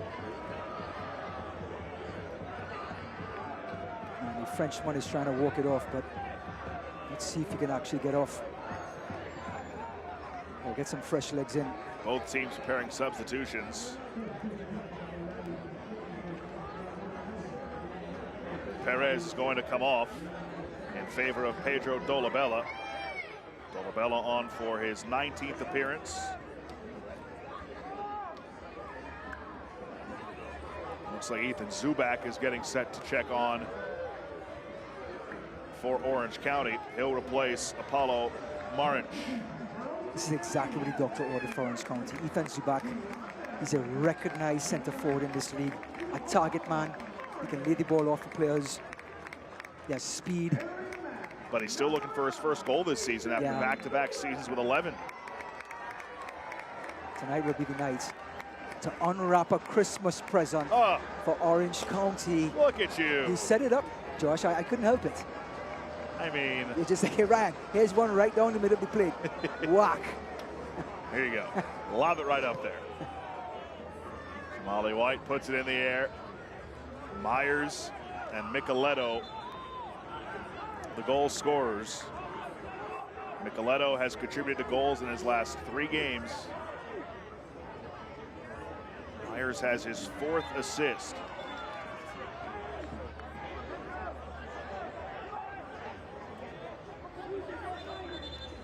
Yeah, so we've seen this before. And that was a tug. The referee finally calls the foul for that one. Dogman. For Silla. And a goal kick. Frustrating night for Orange County continues. They just have not threatened whatsoever outside of maybe a moment here and there. Literally here and there. That had the 2 instances of here and there for Orange County. That was very accurate there, Josh. Thank you. That's what we're in this business, to be accurate.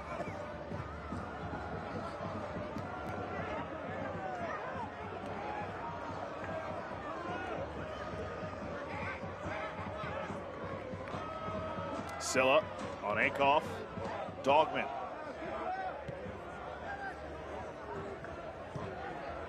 Tubbs for Brewitt, captain. Benalcazar couldn't connect with Brewitt. It's taken away by Dos Santos. Ostrom finds Cruz. Acres of space. Sebastian Cruz. Akoff making the run down the right side. Akoff puts it across. Headed away by Benalcazar.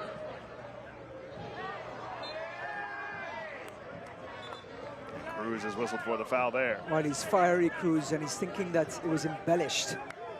But when those 2 hands come around the player, Bazzini has every right to go down and let the referee know that he's being hugged.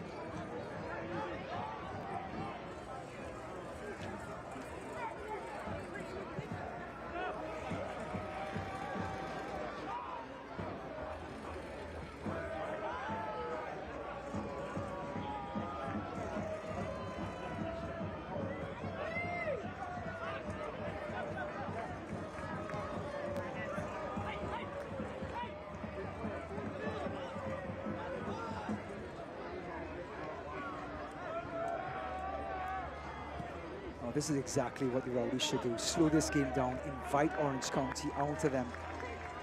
Down 2 goals to 0, still a very dangerous scoreline if you're up 2 goals, because momentum could switch on a dime. But allow Orange County to come on, and the space will open up right here when they get past the initial press. Ostrom full head of steam. Ostrom carries all the way. Still sitting at the edge of the area.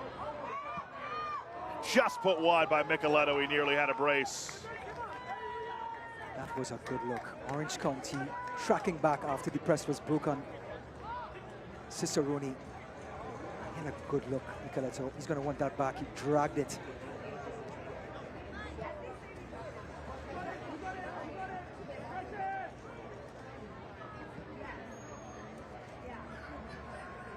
Lovely pass.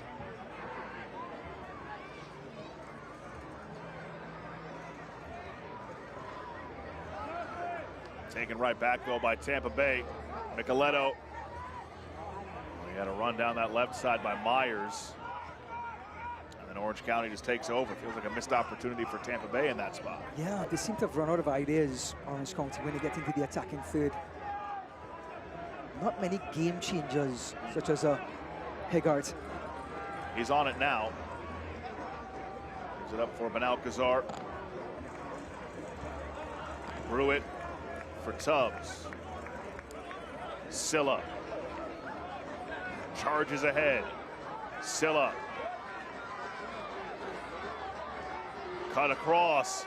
It's sitting on a platter and mishit by Haggart. Still alive though. Towards Waite. Ball sitting there. And the flag is up for offside. Love the adventure. Silla again. He's the honey for the bees, Josh. All the green shirts collapse. He lays it off. Dogman puts a peach of a ball towards the back post. But Haggart had the time. You have to get your laces on it and put that on target. Delicate ball here. This is the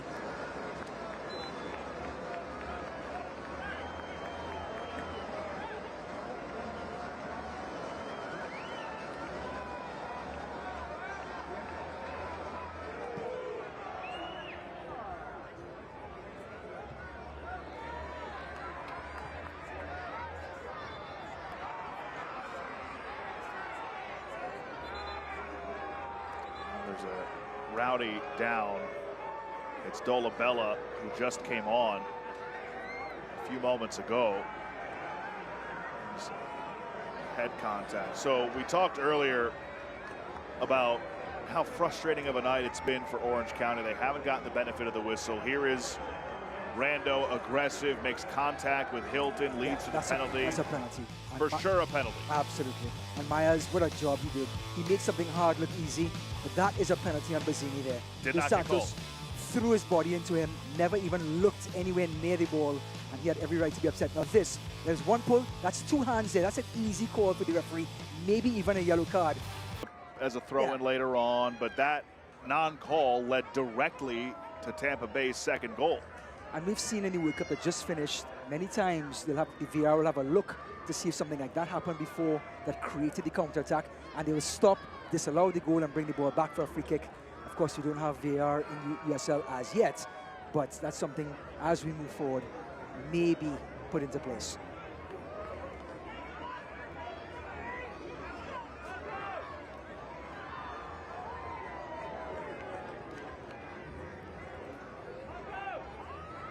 Now, there will be trial football video support in the Prince Cup quarterfinals.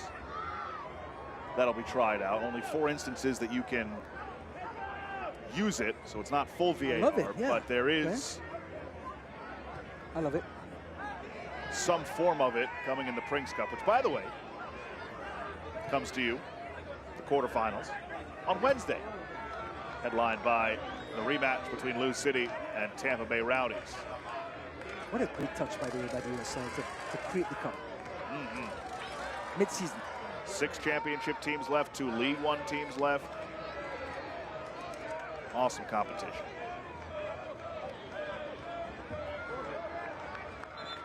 Hartford won it last year over Sac Republic. What a story that was, Hartford. 2024, 2025, incredible leaps and bounds. This year they're behind the 8-ball, Hartford, because of injuries, but boy, what a story. 3 changes coming for Danny Stone, 2 for Dom Casciato.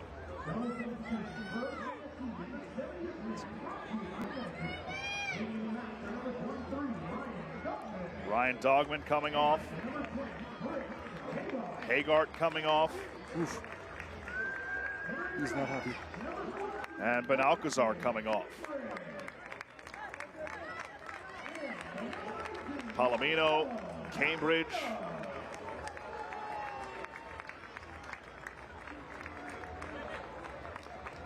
Coming on for Orange County.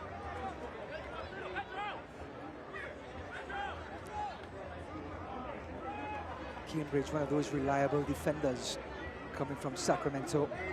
Correction, Benalcazar's not coming off. He was going there for the throw-in.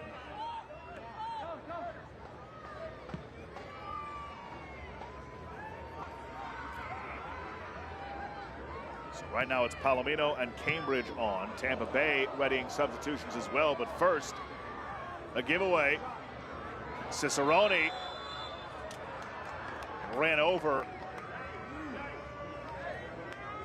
Solis, and he gets whistled for a foul.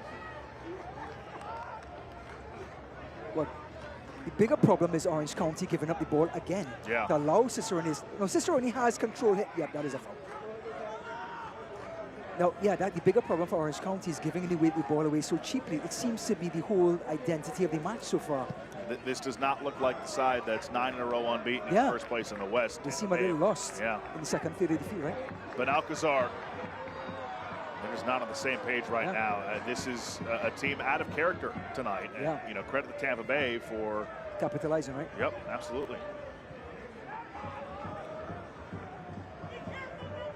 Tampa Bay also made 2 substitutions. Akoff came off, as did Marco Micheletto. Connor Antley makes his return off the bench. The train? The train is here. And that one's stopped by Rando, still alive though for the Rowdies. It's Myers. MD Myers. Edge of the area, fire never got through. Still alive for the Rowdies after the Cruz shot, and now Conway, who just came on, is whistled for a foul. So Conway and Antley enter. Micheletto and Akoff are off.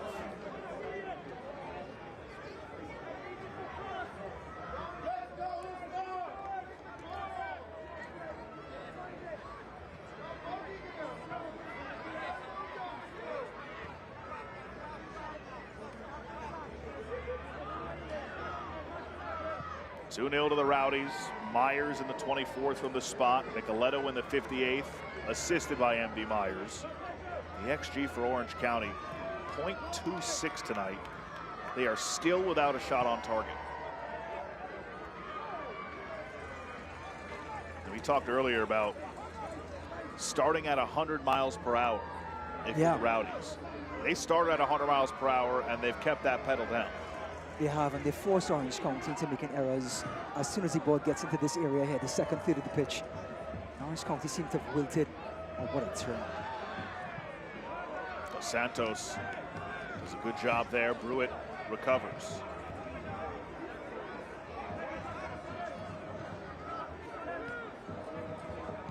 By the way, how about Monterey Bay with a 2-1 lead over New Mexico right now at home? I mean, they've turned things around since their coaching change, Monterey Bay. They've been a bit more competitive, that's for sure. Yeah. Still bringing up the rear in the Western Conference, but it is a jam-packed, tightly contested Western Conference that Orange County, at the end of the night, will still be in first place. Correct. Playing against maybe their toughest opposition of the season so far. Absolutely. And it's not over yet. No. But the flag up here for offside. But you want to see a shot on goal. Even if it doesn't go in, as a player out on the field, confidence builds. There's an end product to all the passing and moving. A shot on goal, testing the keeper, a shot just over bar. I mean, all that encourages the next play, the next sequence.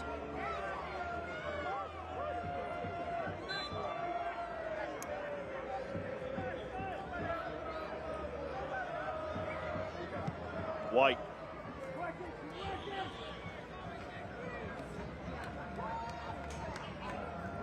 White. Cruz from Conway. Now wide for Antley. Train moves it for Cruz and gets it back. Schneider. Dolabella.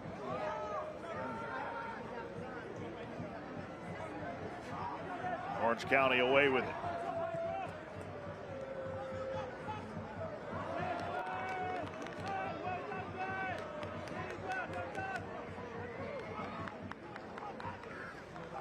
It's the time of the game now, Josh. A little bit of game management starts to creep in for the Rowdies. I mean, yes, these are very aggressive players that like to play forward.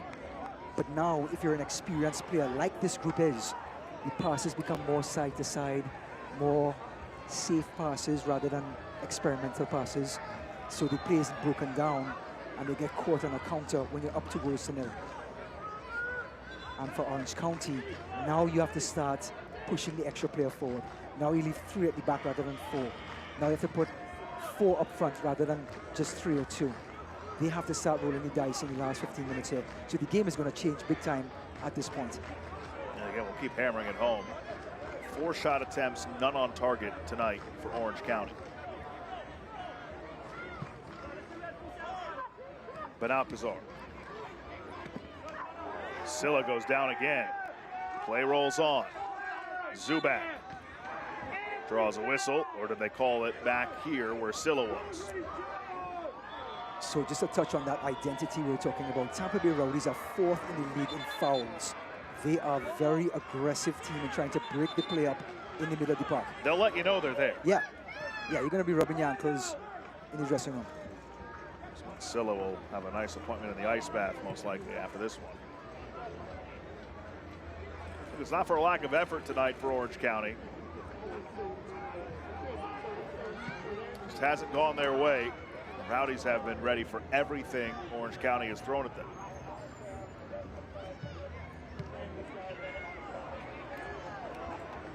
Gainbridge. Josh, I'm going to say it. If I don't say it, it would be wrong of me not to say it. The most dangerous scoreline in this sport is 2-0. Remember that. Most dangerous, that's for sure. Oh, that was just, again, just a smidge off. Near opportunity for Orange County.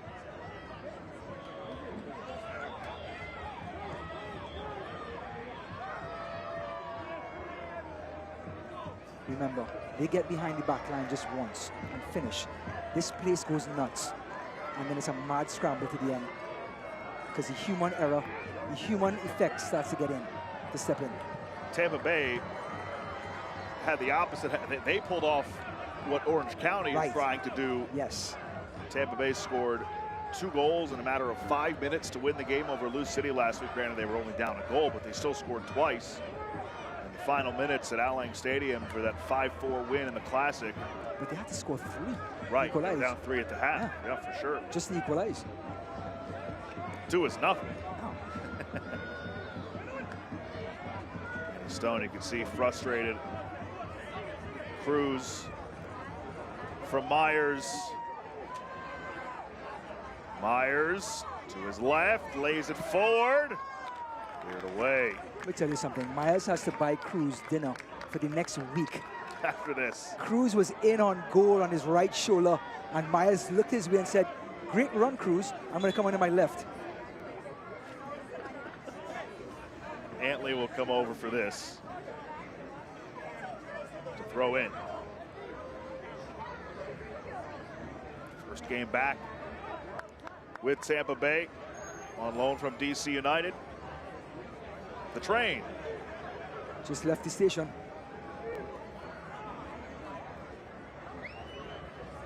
Antley the long throw.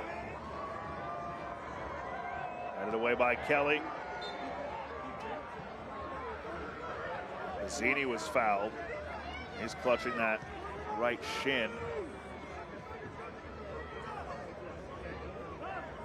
Mazzini involved in what should have been a penalty given in the first half. And really, that sequence, I know that Orange County gave up a goal here in the second half. The questionable one should have been blown dead prior to the counter, but it felt like the sequence of penalty given and scored for Tampa Bay to the other side on an opportunity where a penalty was not awarded, that was really where this match turned, that sequence. That's huge, right? When it comes to the 2 best teams in the USL, knocking horns, those little things tip the scales of a match, you know? When 2 teams are so even, you can just change it either way, right?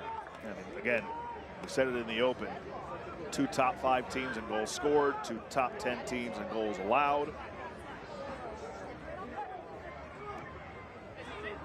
These are both top 2 teams in clean sheets this year. But I am going to give after this sequence. Conway for Antley in the corner. Antley cleared away for a throw. As much as those errors do add up, we have to look at the tail of the tape though. The Rowdies have been more adventurous with passes into the final third, getting behind the back line, being more adventurous. It's a Rowdies team that has gone to New Mexico and won, to Lou City and won. And now they're here in Orange County, about 9 minutes plus stoppage time away from another impressive win in this historic season they're having. I'm going to give you a statistic: 447 passes for Orange County, okay? 270 for the Rowdies. That's remarkable, okay? Touches in the opposition box: 19 for the Rowdies, 9 for Orange County. See the imbalance there? Then we talk about... Whoa! Zubak just gave a little bit of a forearm shiver to Schneider, who then went down. Dos Santos pleading with Brandon Stevis. Is anything going to come of this? Well, Dos Santos is the captain, and he's making sure he's the only player pleading the case for the Rowdies. But from what we've seen tonight, Josh, this may not turn out to be anything. This will have both benches heated. Looks like the referee just checked with the fourth official, maybe, yep. And shows a yellow to Zubak. And I think Connor is asking for more. I think Schneider sold it well. I mean, there was certainly purposeful contact made, we'll call it, from Zubak to Schneider. But I think Schneider, you know, they are in California. Yes. And it is Christmas. Yeah, of course, in August. So here's how it started. You see those two tangle up there, and cooler heads prevail, and then Zubak. Yeah, I don't think it's a red card, though. I mean, No. a yellow for sure. You can't let the player get away with that. But right in front, Stevis is walking over, and Zubak. I think he just kind of lost One of his those head. nights. Yeah. This emotions, you know, when you're on the pitch and you're playing and you're running your heart out, you're frustrated, emotions get the better of you, and just in a flash, and you overreact on something. Well, then you think of the season that Zubak is having, 15 games, hasn't scored yet. This is his 16th appearance. Back-to-back seasons with 11 goals apiece. Now, I'm sure for him, he's thrilled with the performance of the team in general, but he has not produced at the clip that we're accustomed to. Yeah.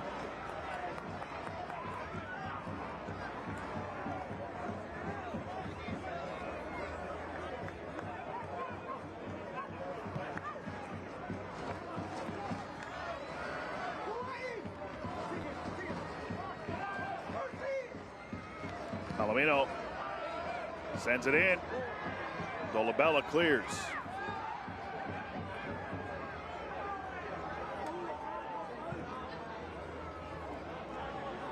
Don't forget, up next for Orange County, they've got Lou City coming to town 7 days from now. Doesn't get any easier for them. That is Doesn't get any easier for Lou City either. No, not at all. And I think this is a great, how shall I say this? Way of them preparing for the next big match.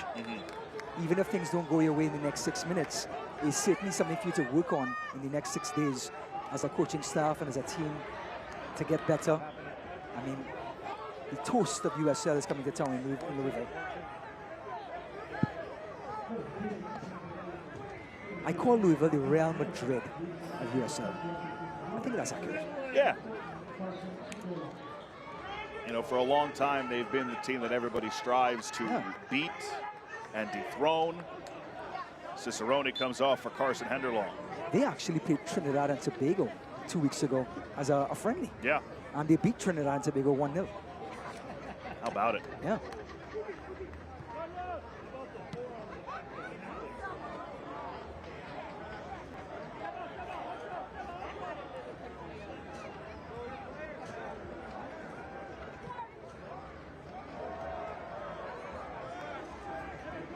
Five minutes to go. We're in the 86th minute. And Orange County 4th in the league entering play tonight in goals scored, have 0 shots on target. Yeah, that's a problem. Not in the final third, like a lot of Orange County fans will be thinking. It's a problem in the defensive midfield part of progressing the ball through the midfield and getting the ball to players like Haggart in stride. There seems to be a breakdown in the way the ball is being built up out of the back.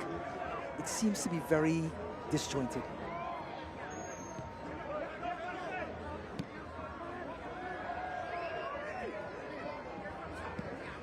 White has not been tested tonight, but he is closing in on his 7th clean sheet of the season, adding on to the Rowdies' top spot in that category. Would be their 9th as a team.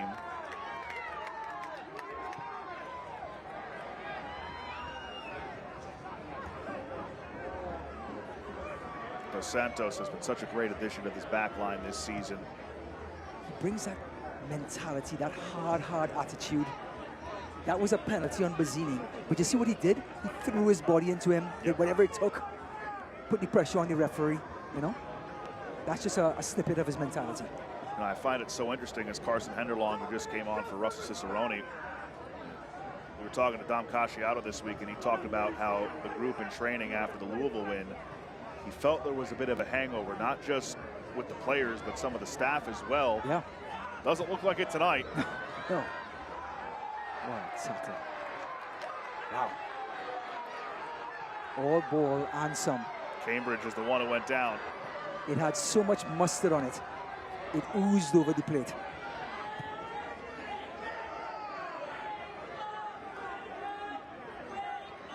Dolabella. Cruz. White.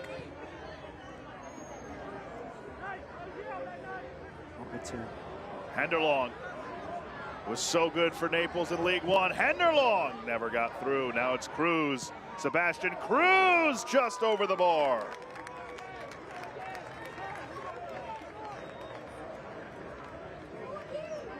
Well, he's worked his socks off, Sebastian Cruz. Box to box midfielder. Hits it right, just the chest came up a little too soon. Once the chest comes up, the ball keeps rising. Another change coming. Joaquin Castro is making his debut. Usman Silla comes off. Great effort tonight from Silla, but what a talent.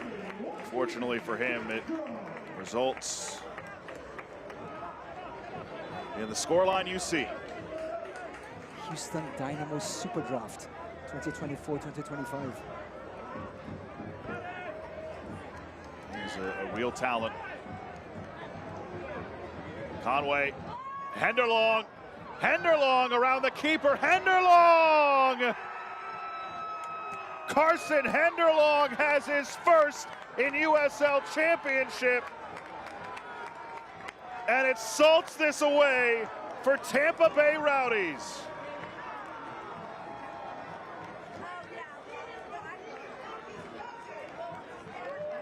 From Naples to St. Pete to Tampa Bay. Henderlong from the Naples area where he played his football and gets one on the score sheet for the Rowdies now. And this caps off, shall we say, a dominating performance by the Rowdies. No question. It was very efficient. Does it get more efficient than 3 goals on 4 shots on target? There you go. Accuracy, Josh, that's what I go for. Accuracy.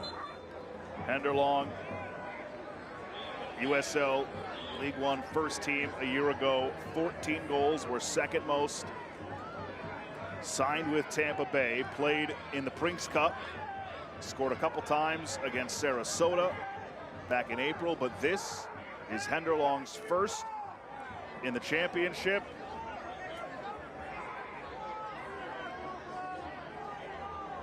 And it all leads up to the quarterfinal Wednesday for Tampa Bay, a rematch against Lou City. Wow. They'll be riding a huge wave of momentum. I mean, coming on the road in a battle of the top 2 teams in USL Championship. First place in the West, Orange County. First place in the East, Tampa Bay. The Rowdies, of course, leading the Players' Shield race. As you see, 4 minutes of stoppage time here in the second half. and Tampa Bay have come on the road and thoroughly dominated the top team in the West.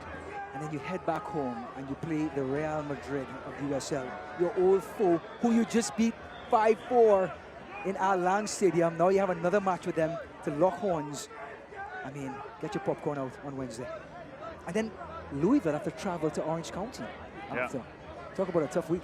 Yeah, both these teams have Louisville up next on their schedule. Fortunately for each home matches, Louisville, as you point out, a difficult road ahead. And there are some tempers flaring a little bit here as we wind down to the finish at Championship Soccer Stadium. You'd imagine a lot of frustration from Orange County.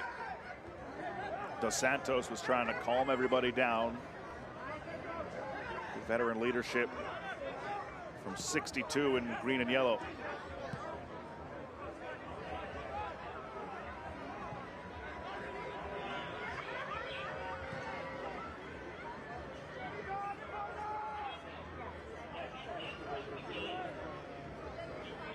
This is one of 3 USL final rematches from the last few years.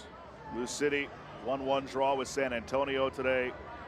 Rhode Island beat Colorado Springs Switchbacks. So that's a little bit of revenge. Yeah. For the old anchors, Rhode Island. I think Colorado Springs will take the trade. Yeah. And Tampa Bay Rowdies tonight. I think Orange County will take it. Yeah. Up to. In a rematch of the 2021 final. Tonight will go the way of the Rowdies. Where do you rank this one, though, in wins for Tampa Bay this season? We talked about earlier some of the impressive games they've had. At New Mexico, they won. At Lou City, at Lynn Family Stadium, they won. Obviously, last week in the manner that they were victorious, and then coming on the road tonight against the top team in the West. Well, last week was Hollywood. It was drama to the end. You celebrate. Everybody, it's a feel-good feeling that can change the course of things, right? This is a statement. This is efficiency. This is workmanlike. Everybody's business on the plane, stepping on the field. Everybody knows their role to a T.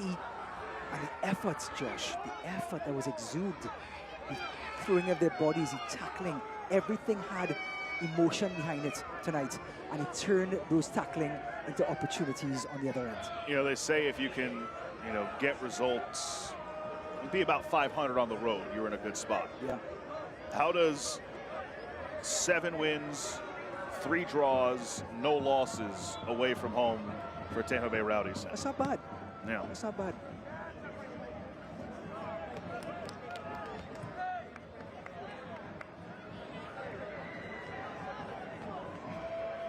Orange County keeps saying it, still no shots on target in this match.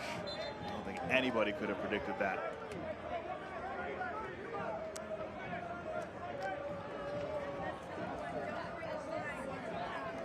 And, this comes on the heels of a great week for the Rowdies because this week, St. Pete City Council unanimously approved a 1-year extension of their agreement to manage and operate at Al Lang. And 2027 will be the 17th season that the Rowdies have called that historic season home. Yeah. I love that. I love that story. You know why? Why? Thank you for asking, Josh. You're welcome. There's a feeling in the Great US Survey. Uh-oh. Enderlong and Solis having words. Where everything has to be brand new. Everything has to be rebuilt, reconstructed. But what about the old tradition, Josh? What about something being around for 17 years? What about Al Lang being a baseball pitch since the 1950s? Surviving a hurricane, too. Surviving a hurricane. What about the story? Well, the story here tonight as the final whistle blows, thorough domination by Tampa Bay Rowdies. They remain unbeaten on the road. Orange County's 9-match unbeaten streak comes to an end. And in this battle of first-place teams, it's the Rowdies victorious in Irvine, 3-0. Business-like performance, efficiency, and this Rowdies team continues to write the story in 2026.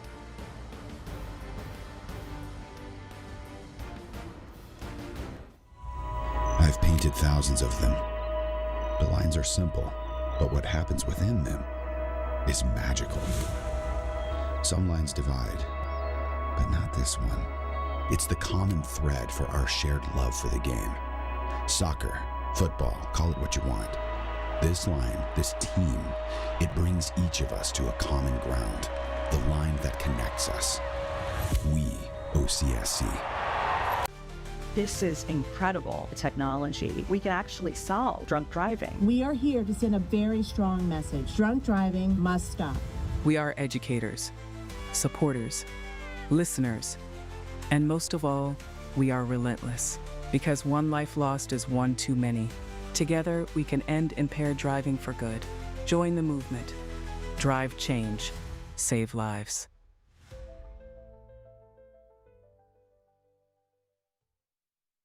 Kids grow up fast. You know when I first started noticing it? When I stopped getting hugs. With Command IQ, I found a way to get the hugs back. Watch. Dad, the Wi-Fi is down. Oh, let me see if I can fix it. It's back. Thanks, Dad. You're the best. With Command IQ, you can bring the hugs back.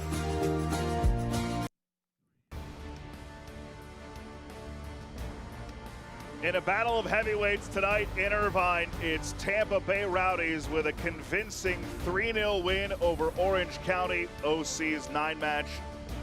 At our full-time stats, they dominated in possession. Again, no shots on target. The Rowdies put 3 of their 4 shots on target past Alex Rando. Yeah, the press from high actually protects your defense and the goalkeeper. So I think that constant pressure and that sort of community effort from the Rowdies made this game efficient, and they finished their chances on the other end and took 3 points on Christmas Day in August. You believe that? Christmas in August lived up to the billing for Tampa Bay. Up next, Brinks Cup quarterfinal on Wednesday against Lou City, a rematch in their classic from a week ago. Wednesday at 7 in the Brinks Cup quarters. That's next for Tampa Bay. Orange County, they welcome in Lou City next weekend. But for Ryan Davis and our entire crew, this is Josh Appel saying so long from Irvine. Once again, a convincing 3-0 win for the Rowdies. They remain well on top. First place overall in USL Championship. This copyrighted telecast of the United Soccer League cannot be retransmitted, rebroadcast, or reproduced without the express written consent of the United Soccer League.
Myers against Rando.